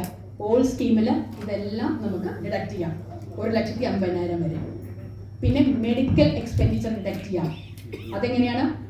അത് family, spouse, dependent children maximum 25,000 ആണ്. 50,000 സീനിയർ സിറ്റിസൺ ആണെങ്കിൽ. പേരൻസ്, സീനിയർ സിറ്റിസൺ അല്ലാത്ത പേരൻസും വരുമല്ലോ, അവർക്കാണെങ്കിൽ 25,000. സീനിയർ സിറ്റിസൺ ആയ പേരൻസ് ആണെങ്കിൽ 50,000. സീനിയർ സിറ്റിസൺ 60 വയസ്സ്. പിന്നെ ഹെൽത്ത് ഇൻഷുറൻസ് എപ്പോഴും നോൺ ക്യാഷ് ആയിരിക്കണം. ക്യാഷ് ആയിട്ട് കൊടുത്തു കഴിഞ്ഞാൽ അപ്പം തന്നെ ഓഫീസർ കട്ട് ചെയ്ത് കളയും, അത് കിട്ടത്തില്ല നമുക്ക്. Only GPay, debit card, credit card, bank transfer മാത്രമേ ഹെൽത്ത് ഇൻഷുറൻസിൻ്റെ കിട്ടത്തുള്ളൂ. പിന്നെ ഒരു പ്രിവെന്റീവ് ഹെൽത്ത് ചെക്കപ്പിന് ഒരു 5000 രൂപയും കൂടി ഡിഡക്ഷൻ കിട്ടും. ഇതെല്ലാം എഗെയിൻ ഓൾഡ് സ്കീമിൽ. ന്യൂ സ്കീമിൽ നോ ഡിഡക്ഷൻസ്. പിന്നെ അടുത്തതാണ് 80. ഇതൊക്കെ പലരും എടുക്കുന്നുണ്ടോ എന്ന് എനിക്കറിയില്ല. ഞാൻ പലരും സജസ്റ്റ് ചെയ്യുമ്പോഴാണ് പലരും ഇതൊക്കെ എടുക്കുന്നത്. 80DD എന്ന് പറഞ്ഞ സെക്ഷൻ ഉണ്ട്. അത് നമ്മുടെ വീട്ടിൽ നമുക്ക് ഏതെങ്കിലും ഡിസേബിൾ ആയിട്ടുള്ള ഡിപ്പെൻഡൻസ് ഉണ്ട് എങ്കിൽ, ഒരു വയ്യാത്ത സിസ്റ്ററോ അങ്ങനെ ഏതെങ്കിലും ഡിപ്പെൻഡൻസ് ഹാൻഡിക്യാപ്ഡ് ആരെങ്കിലും നമ്മുടെ വീട്ടിലുണ്ടെങ്കിൽ നമുക്ക് ഈ 80DD ഡിഡക്ഷൻ കിട്ടും. അത് 75,000 ആണ് മൈൽഡ് ഡിസബിലിറ്റിക്ക്, 1,25,000 ഫോർ സിവിയർ ഡിസബിലിറ്റിക്ക് നമുക്ക് ഡിഡക്ഷൻ കിട്ടും. 80U ഉണ്ട്. ഈ 80DD 80U എല്ലാം റെസിഡൻസിനെ കിട്ടുള്ളൂ, നോൺ റെസിഡൻസിന് കിട്ടത്തില്ല. ഇതൊക്കെ റെസിഡൻസിനാണ്. ഈ 80U അതെ നമുക്ക് റെസിഡൻറ്റ് ഇൻഡിവിജ്വലിന്. മറ്റത് ഡിപ്പെൻഡൻസിനായിരുന്നു. ഇത് സ്വന്തമായിട്ട് നമുക്ക് വല്ല വയ്യായിക്കോ എന്തെങ്കിലുമൊക്കെ ഉണ്ടെങ്കിൽ നമുക്ക് ഇതിലും കിട്ടും. ഇത് അത് 75,000, 1,25,000 ഫോർ സിവിയർ ഡിസബിലിറ്റി. അതും ഡിഡക്ട് ചെയ്യാം. എത്ര പേരൊക്കെ ചെയ്യേണ്ടതെന്ന് അറിയില്ല. ചിലവരോട് ഞാൻ ചോദിക്കുമ്പോഴാണ് എനിക്ക് വയ്യാത്ത അമ്മയുണ്ടെന്നോ സിസ്റ്റർ ഉണ്ടെന്നൊക്കെ പറയുന്നത്. എനിവേസ്, അപ്പോൾ അതൊക്കെ കിട്ടാനുള്ള സാധ്യതകളുണ്ട് ഡിഡക്ഷൻസ്. 80DDB അതുപോലെ തന്നെ അത് നമുക്ക് കൂടിയ അസുഖങ്ങൾ, അത് കുറേ അസുഖങ്ങൾ ലിസ്റ്റ് ഉണ്ട്. ക്യാൻസർ, ന്യൂറോളജിക്കൽ പ്രോബ്ലംസ്, അങ്ങനത്തെ കുറേ മെഡിക്കൽ ടേംസിൽ കുറേ അസുഖങ്ങളുണ്ട്. അതൊക്കെ ഉണ്ടെങ്കിൽ നമുക്ക് ഇതിൻ്റെ ഡിഡക്ഷൻ കിട്ടും. 40,000 വരെ ഡിഡക്ഷൻ കിട്ടും. പക്ഷേ അതിന് നമുക്ക് ഇൻഷുറൻസ് പോളിസി കിട്ടിയിട്ടുണ്ടെങ്കിൽ ആ ഇൻഷുറൻസ് പോളിസിയുടെ തുക മാറ്റിയിട്ട് ബാക്കി കിട്ടുള്ളൂ. അങ്ങനെയാണത്. പിന്നെ അടുത്തതന്നെ 80E എന്ന് പറഞ്ഞാൽ നമ്മൾ എഡ്യൂക്കേഷണൽ ലോൺ എടുത്തിട്ടുണ്ടെങ്കിൽ അതിൻ്റെ ഇൻട്രസ്റ്റ് കുറയ്ക്കാം. എഡ്യൂക്കേഷണൽ ലോണിൻ്റെ ഇൻട്രസ്റ്റ് എത്ര ഇൻട്രസ്റ്റ് പേ ചെയ്താലും അത് മുഴുവൻ നമുക്ക് ഇത് കുറയ്ക്കാം. ഈ ഡിഡക്ഷൻസ് എല്ലാം ഓൺലി ഫോർ ഓൾഡ് സ്കീം. പിന്നെ എല്ലാവർക്കും അറിയുന്ന സെക്ഷനാണ് അടുത്തത് TTA TTB എന്ന് പറയുന്നത്. TTA എന്ന് പറഞ്ഞാൽ സേവിംഗ് ബാങ്ക് ഇൻട്രസ്റ്റിൻ്റെ 10,000 രൂപ വരെ കിട്ടും.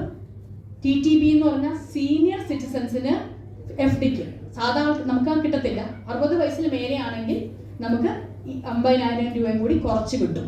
ഈ FDക്ക് 10,000 രൂപ എല്ലാവർക്കും കിട്ടുന്ന സേവിങ്സിന്. അത് TTA TTB അത് ഓൾമോസ്റ്റ് നമ്മൾ ചെയ്യാൻ ഫയൽ ചെയ്യുന്ന എല്ലാവർക്കും ഉണ്ടാകുന്ന ഒരു സാധനമാണ് ഈ TTA TTB. Again only for old scheme.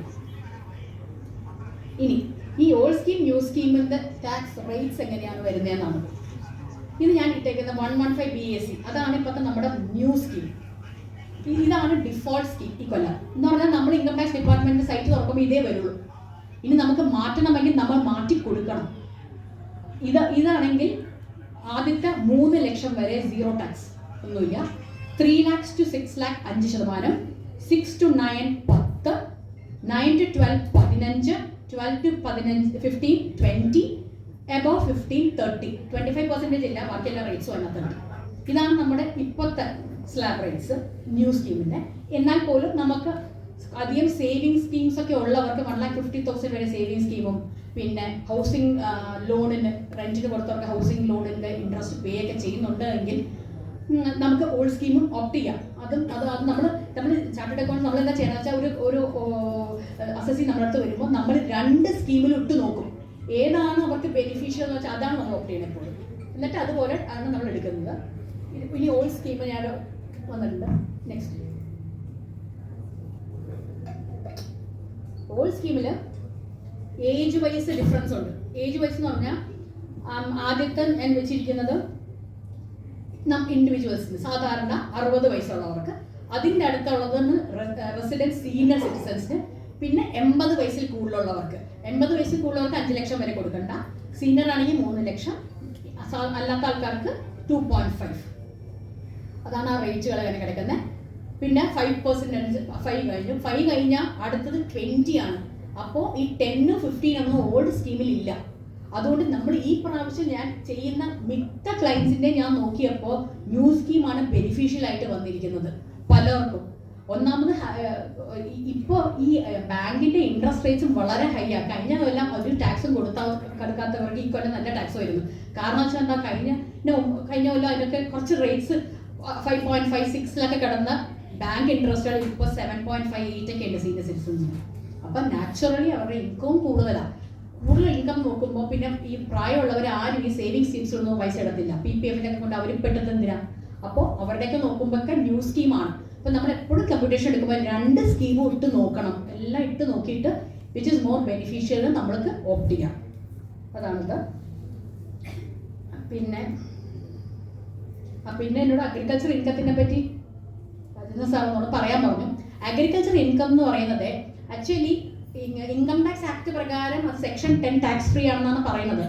പക്ഷെ ശരിക്കും നോക്കിക്കഴിഞ്ഞാൽ അഗ്രികൾച്ചർ ഇൻകം 5000 രൂപ വരെ ടാക്സ് ഫ്രീ ഉണ്ട്. പിന്നെ അത് ടാക്സ് ഫ്രീ എന്ന് പറയാൻ പറ്റില്ല. It will be considered four rate purpose. നമ്മൾ എപ്പോഴും ക്ലയൻറ്റ് വന്നിട്ട് ഈ സോഴ്സുകൾ കൂട്ടാനായിട്ടേ കുറേ പൈസ കയ്യിൽ വരുമ്പോൾ അത് കുറേ അഗ്രികൾച്ചർ ഇൻകം ആണ്. ചുമ്മാ അഗ്രികൾച്ചർ ഇൻകം എന്നും പറഞ്ഞ് നമുക്ക് റിട്ടേൺ ഇടാൻ പറ്റില്ല. ഒന്നാമത് നമ്മുടെ പേരിൽ അഗ്രികൾച്ചർ പ്രോപ്പർട്ടി വേണം, കൃഷിഭൂമിയായിട്ട് കരമടച്ച റെസീറ്റും വേണം. പലരും എന്നോട് വന്നിട്ട് അഗ്രികൾച്ചർ ഇൻകത്തിൽ ഇട്ടോ എന്ന് പറയും. എന്തിടാൻ? ഇട്ട് കഴിഞ്ഞാൽ പിടിക്കപ്പെട്ട അയാൾക്ക് കൃഷിഭൂമിയും ഇല്ല, ഒന്നുമില്ല. Very risky. അതുമല്ല അഗ്രികൾച്ചർ ഇൻകം നമ്മൾ പറയുമ്പോഴത്തേക്കും ഇപ്പം നമ്മൾ ഈ ടീയും റബ്ബറും ഇതെല്ലാം നമുക്ക് 100% അഗ്രികൾച്ചർ അല്ല, അതിനൊക്കെ റേഷ്യോ ഉണ്ട്. അതിൽ 40% അവർ അഗ്രികൾച്ചർ എടുക്കുള്ളൂ, ബാക്കി 60% ഒരു കമേഴ്ഷ്യലിൽ എടുക്കണം. അപ്പോൾ അതൊക്കെ വളരെ റിസ്ക് ഉള്ള കാര്യമാണ്. പലരും എന്നോട് ഈ സോഴ്സ് കാണിക്കാൻ പൈസ അവിടെ നിന്നൊക്കെ കിട്ടുന്നുണ്ടാവുമല്ലോ, നിങ്ങൾ സെയിലിൽ നിന്നൊക്കെ എന്തെങ്കിലും ബ്ലാക്ക് ആയിട്ട് എന്തെങ്കിലും കിട്ടുന്നുണ്ടെങ്കിൽ അഗ്രികൾച്ചറിലാക്കി ഇടാൻ പറയും. Very risky it is. Because ഇതൊക്കെ നോക്കണം നമുക്ക്. അതിന് കൃഷിഭൂമിയായിട്ട് ബോണ്ടോ കരം അടച്ചിട്ടുണ്ടോ ഇതെല്ലാം നോക്കിയിട്ടേ എടുക്കാൻ പറ്റുള്ളൂ. ഇതിൻ്റെ കാൽക്കുലേഷൻ വരുന്നതെന്ന് പറഞ്ഞാൽ അഗ്രികൾച്ചർ പ്രോപ്പർട്ടി ഉണ്ടെങ്കിൽ അതിൻ്റെ ഒരു വരുമാനം നമുക്ക് കാണിക്കാനുണ്ട്. നമുക്കൊരു 3 ലക്ഷം അഗ്രികൾച്ചർ ഇൻകം ഉണ്ടെങ്കിൽ ആദ്യം തന്നെ അഗ്രികൾച്ചർ ഇൻകവും നോൺ അഗ്രികൾച്ചർ ഇൻകം കൂടി കൂട്ടിയിട്ട് ടാക്സ് കണ്ടുപിടിക്കും. എന്നിട്ട് അഗ്രികൾച്ചർ ഇൻകവും അഗ്രികൾച്ചർ ഇൻകവും ബേസിക് എക്സംഷൻ 3 ലക്ഷം വരെ ടാക്സ് അല്ലെങ്കിൽ അത് രണ്ടിൻ്റെയും കൂടി കൂട്ടി ടാക്സ് കണ്ടുപിടിക്കും. ഇത് കോംപ്ലിക്കേറ്റഡ് ആണ്. എന്നിട്ട് 1 - 2 ആണ് ചെയ്യുന്നത്. എന്ന് വെച്ചാൽ അഗ്രികൾച്ചർ ഇൻകത്തിൻ്റെ ബേസിക് എക്സംഷൻ പാടില്ല, അത്രയേ ഉള്ളൂ. അത് കണ്ടുപിടിക്കാനുള്ള ഒരു ബന്ധപ്പാടാണ് ഇത് ഫോർമുല. എന്നിട്ട് നമുക്ക് വരുന്നതാണ് വന്നിട്ട് അഗ്രികൾച്ചർ ഇൻകത്തിൻ്റെ ടാക്സും കൂടി വന്ന് കുറച്ച് ടാക്സ് നമുക്ക് കൂടും. Agriculture income is not completely tax free. Indirectly it gets taxed agriculture income ഉള്ളവർക്ക്. അതാണത്. അത് കാൽക്കുലേഷൻ ഇച്ചിരി കോംപ്ലിക്കേറ്റഡ് ആണ് ചെയ്യുമ്പോൾ. പക്ഷേ നമുക്ക് ചെയ്ത് വരുമ്പോഴത്തേക്കും വലിയ കുഴപ്പമൊന്നുമില്ല. പക്ഷെ ടാക്സ് ഇച്ചിരി ഉണ്ടാവും ഇട്ട് വരുമ്പോൾ. സമയമുണ്ടാകും. പിന്നെ ക്യാഷ് ഡെപ്പോസിറ്റ്, പലരും എന്നെ ഫോൺ ചെയ്ത് ചോദിക്കുന്ന കാര്യങ്ങൾ മാത്രം ഞാൻ പറയാം. ഫോൺ ചെയ്ത് ചോദിക്കും എത്ര പൈസ ബാങ്കിലിടാം, എന്താ ബാങ്കിലിടുന്ന കുഴപ്പമുണ്ടോ? ശരിക്കും പറഞ്ഞാൽ ബാങ്കിലിടാൻ എത്ര വേണമെങ്കിലും പൈസ ബാങ്കിലിടാം. പക്ഷേ ബാങ്കിലിടുന്നതിന് ഇതുണ്ട്. എന്ന് വെച്ചാൽ നമുക്ക് കഴിയുന്നത് നമ്മൾ അതിനെ അബ്സ്റ്റെയിൻ ചെയ്യണം. ബാങ്കിലിടുന്നത് സോഴ്സസ് കറക്റ്റായിട്ട് സോഴ്സസ് വേണം ബാങ്കിലിടാനായിട്ട്. നമുക്ക് വൈഫിന് ഹസ്ബൻഡിന് പിൻ മണി ആയിട്ട് എന്തെങ്കിലും കിട്ടുന്ന എല്ലാ മാസവും അയാൾ 50,000 രൂപ വെച്ച് കൊടുക്കുന്നുണ്ട്. നമുക്ക് 50,000 രൂപ ചിലവാകുന്നില്ല. മാർച്ച് ആകുമ്പോഴത്തേക്ക് സ്ത്രീയുടെ കയ്യിൽ ഒരു 3-4 ലക്ഷം രൂപ കയ്യിൽ ബാക്കി വന്നാൽ അതിനുകൊണ്ട് ഇടാം. കാരണം വെച്ചാൽ അത് already tax paid by the ഹസ്ബൻഡാണ്. അപ്പൊ നമുക്ക് സോഴ്സ് ഒക്കെ കറക്റ്റായിട്ട് ഇരിക്കണം. ആ കറക്റ്റായിട്ട് ഉണ്ടെങ്കിൽ മാത്രമേ നമുക്ക് ക്യാഷ് ഡെപ്പോസിറ്റ്സിന് പോകാൻ പാടുള്ളൂ. Basically cash deposit if you have sources it is safe. എല്ലാത്തിനും നമ്മൾ വെച്ചാൽ മതി. അതാണ്, ക്രൈം ഒന്നുമല്ല. Cash deposit blindly attracts tax liability. No, it doesn't. Cash deposit നമുക്ക് കറക്റ്റായിട്ട് സോഴ്സ് മതി. പിന്നെ ഞാൻ ഒരു കാര്യം കൂടി ഞങ്ങളോട് പറയാം. എന്തൊക്കെ കൊണ്ടാണ് നോട്ടീസുകൾ ഇൻകം ടാക്സ് ഡിപ്പാർട്ട്മെന്റിൽ നിന്ന് വരാൻ സാധ്യത. നമ്മൾ ഇപ്പോൾ റിട്ടേൺ ഫയൽ ചെയ്യുന്നതിന് മുമ്പ് നമ്മൾ എപ്പോഴും എല്ലാവരും പറയും 26 AS. അറിയാലോ നിങ്ങൾക്കൊക്കെ 26 AS എന്ന് പറഞ്ഞാൽ TDS ആണ്. TDS സ്റ്റേറ്റ്മെന്റ് നോക്കണം. ആനുവൽ ഇൻഫർമേഷൻ സ്റ്റേറ്റ്മെന്റ് AIS ഇതും നോക്കണം. പക്ഷെ AIS കറക്റ്റ് അല്ല. അത് ചിലർക്ക് കറക്റ്റ് ആയിരിക്കും, മിക്കവർക്കും അതിൽ ഡ്യൂപ്ലിക്കേഷൻസ് വരും, പല പ്രശ്നങ്ങളുണ്ട്. AIS is not accurate. അതൊരു ഗൈഡൻസേ ഉള്ളൂ. കറക്റ്റായിട്ട് വരുന്ന 26 AS ആണ്. അപ്പോൾ AISലും കൂടി വന്നിട്ട് നമുക്ക് ജസ്റ്റ് കാണാം, അതിനകത്ത് കുറേ ഡിവിഡൻസും കാര്യങ്ങളൊക്കെ കിടക്കുന്നുണ്ടാവും. അപ്പോൾ അപ്പോഴൊക്കെ നമുക്ക് അതെല്ലാം ഡിക്ലെയർ ചെയ്യണമെന്നൊരു ഐഡിയ കിട്ടും. പക്ഷെ അതിൽ കറക്റ്റ് ഫിഗേഴ്സ് ആയിരിക്കും. ഡിവിഡൻഡ് 2-3 വർഷം വന്ന് കിടക്കുന്നുണ്ടാവും. So it is not completely correct, but you can depend on it. അപ്പം നമ്മൾ ഇപ്പോൾ റിട്ടേൺ ഫയൽ ചെയ്തതിന് മിസ്മാച്ച് വന്നാൽ with 26 AS or AIS notice വരും. 26 AS ആണ് ബേസിക്കലി. AISൽ ഹെഡ് തന്നെ വിട്ടുപോയാലേ വരുള്ളൂ. ഡിവിഡൻഡ് AIS കിടക്കണം. നമ്മൾ ഫയൽ ചെയ്തപ്പോൾ ഡിവിഡൻഡേ ഇട്ടില്ല എന്ന് പോയായിരിക്കും. അങ്ങനെയാണെങ്കിൽ നോട്ടീസ് വരും. അതൊരു നോട്ടീസ് വരും. പിന്നെ ഹൈ വാല്യൂ ട്രാൻസാക്ഷൻസിന് നോട്ടീസ് വരും. പല type of high value transactions ഉണ്ട്. 10 ലക്ഷത്തിൽ കൂടുതൽ ക്യാഷ് ഡെപ്പോസിറ്റ്സ്, ഡൊമസ്റ്റിക്കില് നമ്മൾ ബിസിനസ് ക്ലാസ് എടുത്ത് ട്രാവൽ ചെയ്യുക, നമ്മൾ ക്രെഡിറ്റ് കാർഡിന്റെ അവർ നോക്കും, എല്ലാം നോക്കിക്കഴിഞ്ഞാൽ ഹൈ വാല്യൂ ട്രാൻസാക്ഷൻസ് ഉണ്ട്. പക്ഷെ നമ്മൾ റിട്ടേൺ ഫയൽ ചെയ്തിട്ടുണ്ടെങ്കിൽ ചിലപ്പോൾ ഫയൽ ചെയ്ത് കാണും, ചിലർ ഫയൽ ചെയ്ത് കാണത്തില്ല, ചെറിയ ഇൻകം വെച്ച് ഫയൽ ചെയ്ത് കാണും, അതൊക്കെ നോട്ടീസ് വരും. നോട്ടീസ് 2 വരും, 142(1) വരും, 143(2) വരും. 142(1) എന്ന് പറഞ്ഞാൽ നിങ്ങൾ റിട്ടേൺ ഫയൽ ചെയ്തിട്ടില്ലെങ്കിൽ ഫയൽ ചെയ്യൂ എന്ന് പറഞ്ഞു വരും. 143(2) എന്ന് പറഞ്ഞാൽ റിട്ടേൺ ഫയൽ ചെയ്തിട്ടുണ്ട് പക്ഷെ അവർക്ക് എന്തോ സംശയമുണ്ട്, നിങ്ങൾ അണ്ടർ സ്റ്റേറ്റ് ചെയ്തിട്ടുണ്ട്, അപ്പോൾ 143(2) വരും. എന്ത് നോട്ടീസ് ഇൻകം ടാക്സ് ഡിപ്പാർട്ട്മെന്റിൽ നിന്ന് വന്നാലും റെസ്പോണ്ട് ചെയ്യണം. റെസ്പോണ്ട് ചെയ്തില്ലെങ്കിൽ അവർ ബെസ്റ്റ് ജഡ്ജ്മെന്റ് അസസ്മെന്റ് 144 ചെയ്യും എന്ന് പറഞ്ഞാൽ എക്സ്പാർട്ടെ അവർ തന്നെ സ്വന്തമായിട്ട് അസസ്മെന്റ് ഒക്കെ നടത്തി നമുക്കൊരു ഓർഡർ ഇട്ട് തരും. അപ്പൊ നമുക്ക് എന്താ പാട്, പിന്നെ നമ്മുടെ ഓപ്ഷൻ അപ്പീലിന് പോവാ, അത് 3-4 കൊല്ലം എടുക്കും പിന്നെ. So what ever notice comes from income tax department respond, അല്ലെങ്കിൽ സി എക്കാരെ കാണിക്കുക അവർ റെസ്പോണ്ട് ചെയ്തോളും. അതിന് കുറെ സംഭവങ്ങളുണ്ട്, സൈറ്റിൽ തന്നെ റെസ്പോണ്ട് ചെയ്യണം, അത് ചെയ്യണം. പിന്നെ നമുക്ക് പണ്ടത്തെ ഏതെങ്കിലും ഒക്കെ ഡിമാൻഡ് തെറ്റായിരിക്കും, എൻ്റെ ക്ലയൻസ് മിക്കതെന്ന് തെറ്റാണ്. പഴയ ഈ 2006-2007 ഡിമാൻഡ് കിടക്കേണ്ടതെന്ന് പറഞ്ഞിട്ട് വരും. എന്നിട്ട് ഈ പ്രാവശ്യം എന്തെങ്കിലും റീഫണ്ട് വരുമ്പോൾ അത് അഡ്ജസ്റ്റ് ചെയ്യാന്ന് പറഞ്ഞു വരും. ഇതൊക്കെ വരുമ്പോൾ ഉടൻ തന്നെ നമ്മൾ ഡിസഗ്രി ചെയ്യണം. ഡിസഗ്രി ഓപ്ഷൻ ഉണ്ട് അവിടെ സൈറ്റിൽ കയറിയിട്ട് അത് കൊടുക്കണം. അല്ലെങ്കിൽ എന്ത് ചെയ്യുന്ന വെച്ചാൽ അവർ നമ്മുടെ റീഫണ്ട് ആദ്യത്തേക്ക് അങ്ങ് അഡ്ജസ്റ്റ് ചെയ്ത് പോകും. അത് ഉണ്ടാവില്ല, അത് വളരെ തെറ്റായിരിക്കും. അപ്പൊ അത് നമ്മൾ ഡിസഗ്രി കൊടുക്കണം. അതെല്ലാം അതാണ് ഞാൻ. അപ്പൊ എന്ത് നോട്ടീസ് വന്നാലും നമ്മൾ നോക്കിയിട്ട് റെസ്പോണ്ട് ചെയ്യാൻ പറ്റണം. പിന്നെ ഈ non filing of income tax returns, അത് ഈ ക്യാമ്പയിൻ എന്ന് പറഞ്ഞിട്ടൊരു സംഭവം ഉണ്ട് ഇപ്പൊ ഗവൺമെന്റിന്. ഈ ക്യാമ്പയിനിൽ ഈ നോൺ ഫൈലേഴ്സിന്റെ ലിസ്റ്റ് അങ്ങോട്ട് എടുക്കും, എന്നിട്ട് എല്ലാവർക്കും SMS അടിക്കും. ഇപ്പൊ തന്നെ പലർക്കും വന്ന് കാണും ഫയൽ യുവർ റിട്ടേൺസ് എന്ന് പറഞ്ഞിട്ട്. ഇതാണ് പരിപാടി, അവർക്ക് എല്ലാവർക്കും നോട്ടീസ് വരും ഫോർ ഫയലിംഗ് ദ റിട്ടേൺസ്. അതാണ് അടുത്ത നോട്ടീസ് വരുന്നത്. പിന്നെ എന്തെങ്കിലും ഡിഫക്റ്റീവ് നോട്ടീസ് എന്ന് പറയുന്നത് നമ്മുടെ എന്തെങ്കിലും എറേഴ്സ് വന്നിട്ടുണ്ടാവും, നമ്മുടെ ഫയലിംഗിൽ എന്തെങ്കിലും എറേഴ്സ് വന്നിട്ടുണ്ടെങ്കിൽ ഒരു ഡിഫക്റ്റീവ് അത് പറയും. അപ്പൊ അതിന്റെ എററിന്റെ പ്രോബബിൾ സൊല്യൂഷനും കൂടി അവർ കാണിച്ചിട്ടുണ്ടാവും. അപ്പം നമുക്കത് എളുപ്പമാണ്. ഡിഫക്റ്റീവ് നോട്ടീസ് വന്നാൽ ഡിഫക്റ്റീവ് അത് കറക്റ്റ് ചെയ്ത് റിവൈസ് ചെയ്താൽ മതി. പിന്നെ 133(6) നോട്ടീസ് ഇവ പലവർക്കും വരുന്നുണ്ട്, മിക്കതും സാലറിക്കാർക്കൊക്കെ വരുന്നൊരു നോട്ടീസാണ്. എന്ന് പറഞ്ഞാൽ ചുമ്മാ അവർ മെഡിക്കൽ എക്സ്പെൻസ് കാണിക്കും. ചില പ്രായമുള്ള ഒരു മെഡിക്കൽ എക്സ്പെൻസ് 50,000 വരെ കാണിക്കാന്ന് പറഞ്ഞിട്ട് അങ്ങ് ചുമ്മാ കാണിക്കും. അതിനൊക്കെ എവിഡൻസ് ചോദിച്ചിട്ടാണ് ഈ 133(6) വരുന്നത്. ഹൗസിംഗ് ലോൺ ഇൻട്രസ്റ്റ് വെറുതെ കാണിക്കും. അവർക്കൊക്കെ ഇപ്പോൾ കോളിംഗ് ഫോർ ഇൻഫർമേഷൻ നോട്ടീസാണ് 133(6) ഇത് വരും. അപ്പം നമുക്ക് നമ്മൾ ഇതെല്ലാം കണ്ടുപിടിച്ച് അപ്ലോഡ് ചെയ്യേണ്ട ഒരു ബാധ്യത വരും. അങ്ങനെയാണ്. അപ്പം ഇതൊക്കെയാണ് ഇൻകം ടാക്സ് ഡിപ്പാർട്ട്മെന്റിൽ വരാൻ സാധ്യതയുള്ള നോട്ടീസുകൾ. പിന്നെ ഇനി ഞാൻ ഇത്രയൊക്കെയാണ് ആലോചിച്ച് വെച്ചാൽ പറയാനായിട്ട്.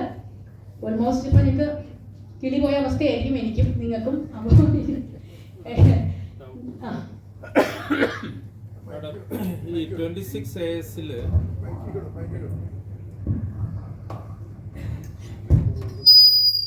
ഈ 26AS AISലും ഉള്ള capital gain, for example income from FD അത് 1.5 ലക്ഷം രൂപയാണ് കാണിച്ചിട്ടുള്ളത്.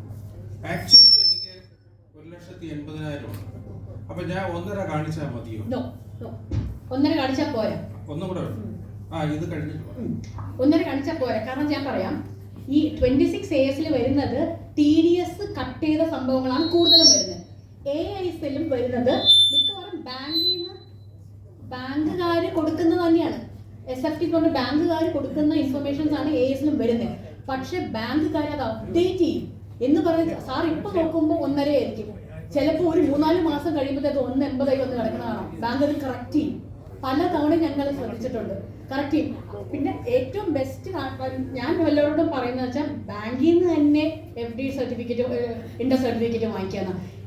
ഇതും അതെ, ഷെയർസിന്റെ അതെ, കംപ്ലീറ്റ് ഞങ്ങൾ ആ സെറോഡി ആണെങ്കിൽ സെറോഡിയുടെ ഡൗൺലോഡഡ് സാധനം, അപ് സ്റ്റോക്ക് ആണെങ്കിൽ അതിന്റെ അത് കറക്റ്റായിട്ട് നമുക്ക് അവിടെ നിന്ന് തന്നെ കിട്ടണം. അല്ലാതെ AISലും കിട്ടുന്ന കാര്യങ്ങൾ ഡിപ്പെൻഡ് ചെയ്യരുത് കൂടുതൽ. കാരണം അത് എപ്പോഴും അപ്ഡേറ്റ് ആണ്. എന്നുവെച്ചാൽ നമ്മളിപ്പോൾ ഫൈൽ ചെയ്ത് എടുത്ത് വെച്ച സാധനം പിറ്റേ ദിവസം നോക്കുമ്പോൾ ഇവിടെ ഏതിന് ഈ 26ASൽ ഒരു ഫിഗർ വന്നു കഴിഞ്ഞാൽ നമ്മൾ അതിനെ ഫോളോ ചെയ്യാൻ. ഈ 26AS എന്താണെന്നറിയോ സാറിന്? നമ്മൾ TDS റിട്ടേൺ ഫയൽ ചെയ്യുന്ന, ഇപ്പൊ ഞാൻ SBIക്ക് വേണ്ടി അവരുടെ റിട്ടേൺ മുഴുവൻ ഫയൽ ചെയ്ത് കൊടുക്കുമായിരുന്നു. TDS റിട്ടേൺസ് എന്ന് പറഞ്ഞാൽ അവരുടെ എല്ലാ FDകളുടെ എല്ലാം ഇൻട്രസ്റ്റിന്റെ 10% പിടിക്കുന്ന കംപ്ലീറ്റ് സാധനങ്ങൾ എനിക്ക് അയച്ചു തരും. ഞാൻ എൻ്റെ ഓഫീസിൽ നിന്ന് അവരെ അതെല്ലാം ചെയ്തു കൊടുക്കുമായിരുന്നു. ഇപ്പോഴാണ് സെൻട്രലൈസ്ഡ് ആക്കിയത്. അപ്പോൾ എന്താ പറ്റുന്ന വെച്ചാൽ ഞാൻ ചെയ്ത് കൊടുക്കുന്നത് പോലെയാണ് ഓരോരുത്തരും 26 A's അത് കാണുന്നത്. ഞാൻ ചെയ്തത് തെറ്റിപ്പോയി കഴിഞ്ഞാൽ ഇപ്പൊ സാറിന്റെ ദിലീപ് കുമാർ എന്ന് പറഞ്ഞിട്ട് ഞാൻ അടിച്ചു കൊടുക്കുന്ന പോലെയാണ്. തെറ്റാവാം, എൻ്റെ അർത്ഥമെറ്റിക്കൽ എറർ വരാം. അപ്പോൾ ബാങ്ക് അറിയിക്കും എന്നെ. അപ്പോൾ ഞാൻ തിരുത്തുന്നതിന് അധികം ചാർജസ് ഒന്നുമില്ല, തിരുത്തും. അപ്പോൾ ഒരു 3-4 മാസം കഴിഞ്ഞ് തിരുത്തി വരും. അപ്പോൾ 26 A's മാറിക്കിടക്കും. അതാണ് 26 A's ഇടയ്ക്കിടയ്ക്ക് മാറുന്നത്. ബെസ്റ്റ് ഓപ്ഷൻ എന്ന് പറയുന്നത് നമുക്ക് ഇവിടെ നിന്ന് വാങ്ങിക്കുന്നതാണ്, ബാങ്കിൽ നിന്നുള്ള ഇൻട്രസ്റ്റ്. പക്ഷെ ഇപ്പൊ കുറേ പ്രായമുള്ളവർക്ക് അത് ഇത്തിരി ബുദ്ധിമുട്ടായതുകൊണ്ട് നമ്മൾ ഇതിനെ തന്നെ ഡിപ്പെൻഡ് ചെയ്യും, 26 A's തന്നെ ഡിപ്പെൻഡ് ചെയ്തിട്ടാണ് ചെയ്യുന്നത്. അതുപോലെ ഈ long term capital gain 31st January 2018 free grandfather rule. അതെ. അപ്പോൾ ഞാൻ 2014 ഒരു ഷെയർ വാങ്ങിച്ചു. സബ്സിക്വന്റ്ലി അത് ഇപ്പൊ 24 വിൽക്കുന്നു. അങ്ങനെ വരുമ്പോ എങ്ങനെയാണ് അപ്പൊ നമ്മൾ എടുക്കേണ്ടതെന്ന് പറഞ്ഞാൽ fair market value on 1st February 2018. അത് നമ്മുടെ ബ്രോക്കറിനോട് ചോദിച്ചു കഴിഞ്ഞാൽ അയാൾ ആ വാല്യൂ പറഞ്ഞു തരും. എന്നിട്ട് ആ വാല്യൂ നമ്മൾ വാങ്ങിച്ച വാല്യൂ കമ്പയർ ചെയ്യും. ഏതാണ് കൂടുതൽ അത് നമ്മൾ എടുക്കും. കാരണം വെച്ചാൽ കോസ്റ്റ് ഓഫ് എക്വിസിഷൻ ഏതാ കൂടുതൽ, അത് നമുക്ക് ബെനിഫിഷ്യൽ അല്ലേ, കൂടുതൽ എടുത്തിട്ട് അതാണ് എടുക്കുന്നത്. ഗ്രാൻഡ്ഫാദേഴ്സ് റൂൾ അത് 2018 ജാനുവരിക്ക് മുമ്പ് വാങ്ങിച്ച ഷെയർസിന് ഉള്ളതാണ്. ലോങ് ടേം ഈ സെറ്റ് ഓഫ് എങ്ങനെയാണ്, ഈ ലോസ് ആണ് വരുന്നതെങ്കിൽ അതെങ്ങനെയാണ്? ക്യാപിറ്റൽ ലോസ് ആണെങ്കിൽ short term capital loss set off ചെയ്യാം. ലോങ് ടേം ആണെങ്കിൽ ഷോർട്ട് ടേം ആയിട്ട് സെറ്റ് ഓഫ് ചെയ്യാം. ഷോർട്ട് ടേം തമ്മിൽ അങ്ങോട്ടും ഇങ്ങോട്ടും സെറ്റ് ഓഫ് ചെയ്യാം, എന്നിട്ട് ഇത് ക്യാരി ഫോർവേഡ് ചെയ്യാം. പക്ഷെ എനിക്ക് തോന്നുന്നു ഈ സെറ്റ് ഓഫിലൊക്കെ ഇപ്പൊ ന്യൂ സ്കീമിൽ കുറച്ച് വ്യത്യാസങ്ങൾ വന്നിട്ടുണ്ട്. സെറ്റ് ഓഫ് ക്യാരി ഫോർവേഡ് ചെയ്താൽ long term can be set of only with long term, short term can be set of only with short term, അങ്ങനെ വരും. പിന്നെ ഈ വേറൊരു കാര്യം കൂടി ഉണ്ട്, അത് നിങ്ങളൊക്കെ ചെയ്യുന്നുണ്ടാവും. സ്പെക്കുലേഷൻ എന്ന് പറയും, ഇൻട്രാഡേ ട്രാൻസാക്ഷൻസ് ഉണ്ട് ഷെയർസിന്റെ തന്നെ. ഇൻട്രാഡേയും ഫ്യൂച്ചേഴ്സും ഓപ്ഷൻസും ഇതെല്ലാം ബിസിനസ്സിലാണ് ഇപ്പൊ കാണിക്കുന്നത്, ക്യാപിറ്റൽ ഗെയിൻസ് അല്ല കേട്ടോ. പല ആൾക്കാരും പണ്ടൊക്കെ ക്യാപിറ്റൽ ഗെയിൻസ് ഇടുമായിരുന്നു, പക്ഷെ അതല്ല, അത് ബിസിനസ് ഇൻകത്തിലാണ് വരുന്നത്. Intraday and futures. 2023 ഒരു ഇലക്ട്രിക് വെഹിക്കിൾ മേടിച്ചു. അതിന്റെ എക്സംഷൻ ഉണ്ട് സർ, ഇൻട്രസ്റ്റിന് എക്സംഷൻ ഉണ്ട്.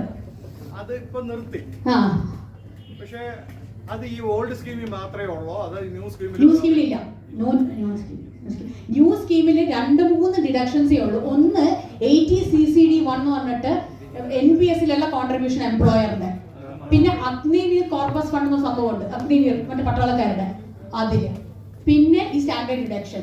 ഇതൊക്കെ ഉള്ളൂ ഈ 3 ന്യൂ സ്കീമില്, വേറെ ഒന്നുമില്ല. ഓൾഡ് സ്കീമില് നമുക്ക് വീണ്ടും അത് കണ്ടിന്യൂ ചെയ്യാം. നമുക്ക് ബിസിനസ്, നമ്മുടെ സാധാരണ ഇൻഡിവിജ്വൽ ബിസിനസ് ഇൻകം ഇല്ലാത്തവർക്ക് അങ്ങോട്ടും ഇങ്ങോട്ടും എപ്പോൾ വേണമെങ്കിലും മാറ്റാം, ന്യൂ ആൻഡ് ഓൾഡ്. പക്ഷെ ബിസിനസ്സുകാർക്ക് ഒറ്റ തവണ മാറ്റാൻ പറ്റത്തുള്ളൂ. പക്ഷെ ഇപ്പൊ സാറിപ്പോ ഓൾഡ് സ്കീമിലാണ് ഈ കൊല്ലം ഫയൽ ചെയ്യണമെങ്കിലേ സാറിന്റെ ബിസിനസ് ഉണ്ടോ? ഇല്ല. ബിസിനസ്സിന് കുഴപ്പമില്ല. ബിസിനസ് ആർക്കാണെങ്കിൽ ഒരു ഫോം 10IE എന്നൊരു ഫോം ഉണ്ട്, അതും കൂടി ഫില്ല് ചെയ്താലേ ഫയൽ ചെയ്യാൻ പറ്റത്തുള്ളൂ. സാധാ ബിസിനസ് ഇല്ലാത്തവർക്ക് അങ്ങോട്ടും ഇങ്ങോട്ടും ആസ് ഓഫ് നൗ അടുത്ത നിർമ്മലാ സീതാരാമൻ എന്ത് പറയും നമുക്കറിയില്ല, അത് വേറെ എന്തെങ്കിലും പറഞ്ഞു വരുമ്പോൾ അതുപോലെയോ. ഇപ്പൊ തൽക്കാലം നമുക്ക് അങ്ങോട്ടും ഇങ്ങോട്ടും മാറ്റാം. എങ്ങനെ സാർ ഡേറ്റ് ഇല്ല സാർ, ഇല്ല. അത് നമ്മൾ റിട്ടേൺ ഫയൽ ചെയ്യുന്നത് എല്ലാ ക്വാർട്ടറിലും ഫയൽ ചെയ്യണം റിട്ടേൺസ്. ഓക്കെ, ഈ TDS റിട്ടേണിന്റെ കാര്യമാണ് നമ്മളെല്ലാം ചെയ്യണത്. ബാങ്ക് ആണെങ്കിൽ ബാങ്ക് അത് ചിലപ്പോൾ ഔട്ട്സോഴ്സ് ചെയ്യുമവര്. പക്ഷെ അത് തെറ്റിപ്പോയ റെക്ടിഫിക്കേഷൻ റിട്ടേൺ എന്ന സംഭവമാണ് ചെയ്യുന്നത്. ഈ റെക്ടിഫിക്കേഷൻ റിട്ടേൺ എപ്പോൾ വേണമെങ്കിലും ചെയ്യാം, അങ്ങനത്തെ ഒരു കുഴപ്പമുണ്ട്. മറ്റേതാണെങ്കിലാണ് 200 രൂപ പെർ ഡേ ലേറ്റ് ചാർജ് അടിക്കും. 200 രൂപ ലേറ്റ് ചാർജ് റിട്ടേൺ ഫയൽ ചെയ്തില്ല. പക്ഷെ ഫയൽ ചെയ്ത സാധനം റെക്ടിഫൈ ചെയ്യുന്നതിന് ചാർജ് ഇല്ല. അപ്പോൾ ചിലർ തെറ്റിപ്പോയാലും ബാങ്കുകാർ പതുക്കെ തന്നെ ചെയ്യും. എനിക്ക് ഈ റേഷൻ കടക്കാർക്കൊക്കെ ഈ കമ്മീഷൻ കിട്ടും, ഒരിക്കലും കറക്റ്റ് അല്ല. അത് എപ്പോഴും മാറിക്കൊണ്ടിരിക്കും, അവരിങ്ങനെ അപ്ഡേറ്റ് ചെയ്തുകൊണ്ടേ ഇരിക്കും. എന്നൊക്കെ 194N വഴി അതും ക്രെഡിറ്റ് കിട്ടുന്നതാണ്. കിട്ടും. Any sort of TDS 194N ആണെങ്കിലും എല്ലാ TDS-ഉം നമുക്ക് തിരിച്ചു കിട്ടുന്നതാണ്. Any TDS unit return file ചെയ്യണം. റിഫ്ലക്ട് ആയില്ലെങ്കിൽ പിടിച്ച് അവളോട് പറഞ്ഞേ പറ്റും. കാരണം ഞാൻ പറഞ്ഞില്ല, ഇതൊക്കെ ഔട്ട്സോഴ്സ് ആണ് ചെയ്യുന്നത്. ഈ 26 AS വരുന്നത് മുഴുവൻ TDS റിട്ടേൺ ഫയൽ ചെയ്യുന്നതിന്റെ ബേസിസ്. TDS റിട്ടേൺ വേറെ റിട്ടേൺ ആണ്. അത് ഈ ബാങ്കുകാരെല്ലാം ഔട്ട്സോഴ്സ് ചെയ്യും. ബാങ്കിന്റെ മിക്ക ആൾക്കാരെ ഔട്ട്സോഴ്സ് ചെയ്യണേ, അവർ ചെയ്യാത്തതാണ്. അപ്പൊ നമ്മൾ അവരെ കൊണ്ട് ചെയ്യിപ്പിക്കണം. നമ്മൾ റിട്ടേൺ ഫയൽ ചെയ്യാറായി നിങ്ങൾ ചെയ്യുന്ന ചെയ്തു തരും. നമുക്ക് പല അനുഭവങ്ങളും ഉണ്ട് അങ്ങനെ. കോർപ്പറേറ്റ് ഏരിയസ് ആണെങ്കിലും കോർപ്പറേറ്റ് പാൻ ആണെങ്കിലും പല സ്ഥലത്ത് അക്കൗണ്ട് ഉണ്ട്. കോർപ്പറേറ്റ് പാനിൽ നിന്നാണ് പിടിച്ചിട്ട് ഒരു അക്കൗണ്ടിൽ നിന്നാണ് പിടിച്ചിട്ടുള്ളത്. അത് പക്ഷെ റിഫ്ലക്ട് കോർപ്പറേറ്റ് പാൻ ആണെങ്കിലും റിഫ്ലക്ട് ആവും. കറണ്ട് അക്കൗണ്ടിന്റെ ആണോ? അല്ല, ഒരു ട്രസ്റ്റ് അക്കൗണ്ട്. അവർ കറണ്ട് അക്കൗണ്ട് ആയിരിക്കും മെയിൻറ്റെയിൻ ചെയ്തിരിക്കുന്നത്. എസ് ബി അക്കൗണ്ട് ആണ്. എസ് ബി അക്കൗണ്ട് ആണ്. ഒരു സ്ഥാപനത്തിന്റെയാണ്, ഒരു സിസ്റ്റേഴ്സിന്റെ ഒരു ട്രസ്റ്റ് ആണ്. അവർക്ക് പല അക്കൗണ്ട്, പല സ്ഥലത്ത് അക്കൗണ്ട് ഉണ്ട്. അതിൽ നിന്ന് ഒരു അക്കൗണ്ടിൽ നിന്ന് 1 lakh പിടിച്ചിട്ടുണ്ട്. കോർപ്പറേറ്റ് പാൻ ആണ്. പക്ഷേ കോർപ്പറേറ്റ് പാൻ ആണെങ്കിൽ റിഫ്ലക്ട് ചെയ്യണം. 26 റിഫ്ലക്ട് ചെയ്യും. അത് പിടിക്കുന്ന ആളോട് പറയണം. അവരുടെ കുഴപ്പം കൊണ്ടാണ് വരാത്ത റിഫ്ലക്ട് ചെയ്യാത്തത്. അത് നമ്മൾ നേരത്തെ പറയണം.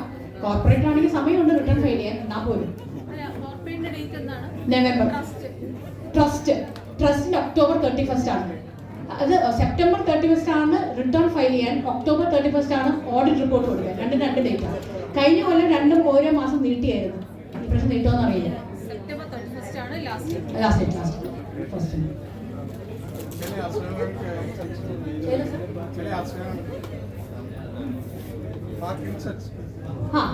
പാർക്കിൻസോൺസ് അത് ഞാൻ ചെക്ക് ചെയ്യണം സാർ. പാർക്കിൻസോൺസിന് ഉണ്ടാവാൻ സാധ്യതയുണ്ട്. അത് ന്യൂറോമല്ലേ? വരും കിട്ടും.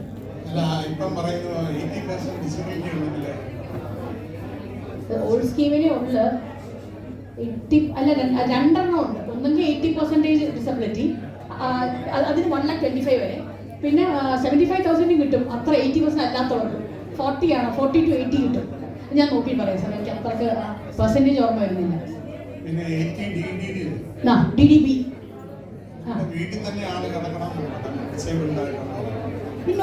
നോ വേണമെന്നില്ല. എവിടെ വേണമെങ്കിലും ആവാം. നമ്മുടെ റിലേറ്റീവ് ആണെന്നേ ഉള്ളൂ, ഡിപ്പെൻഡൻ്റ് ആണെന്നേ ഉള്ളൂ. നമ്മളായിരിക്കണം അവരെ ശുശ്രൂഷിച്ച്, നമ്മളായിരിക്കണം അവരുടെ ചെലവൊക്കെ നോക്കുന്നത്. ഡിപ്പെൻഡൻ്റ് ആയിരിക്കണം എന്നേ ഉള്ളൂ. നമ്മുടെ കൂടെ താമസിക്കണമെന്നില്ല. No problem, you will get.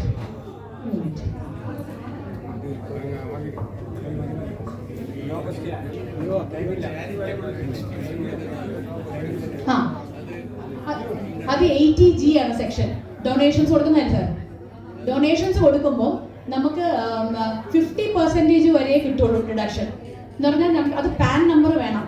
കൊടുക്കുന്ന നമ്മുടെ ഏത് ട്രസ്റ്റിനാണ് കൊടുത്തേക്കുന്നത് അവരുടെ പാൻ നമ്പർ ഉണ്ടെങ്കിൽ നമുക്ക് 50% വരെ ഡിഡക്ഷൻ കിട്ടും. 100% കിട്ടണമെങ്കിൽ ഈ പ്രൈം മിനിസ്റ്റേഴ്സ് റിലീഫ് ഫണ്ട് അങ്ങനത്തെ വലിയ വലിയ സാധനങ്ങൾക്കെല്ലാം കൊടുത്തു കഴിഞ്ഞാൽ, ഇപ്പോൾ നമ്മുടെ ഫ്ലഡ് റിലീഫ് ഫണ്ട് അതിനൊക്കെ കൊടുത്തു കഴിഞ്ഞാൽ 100% കിട്ടും. അല്ലാതെ നമ്മളിപ്പോൾ എസ് എ ക്ലബിന് കൊടുത്തു കഴിഞ്ഞാൽ 50% കിട്ടുള്ളൂ. അങ്ങനെ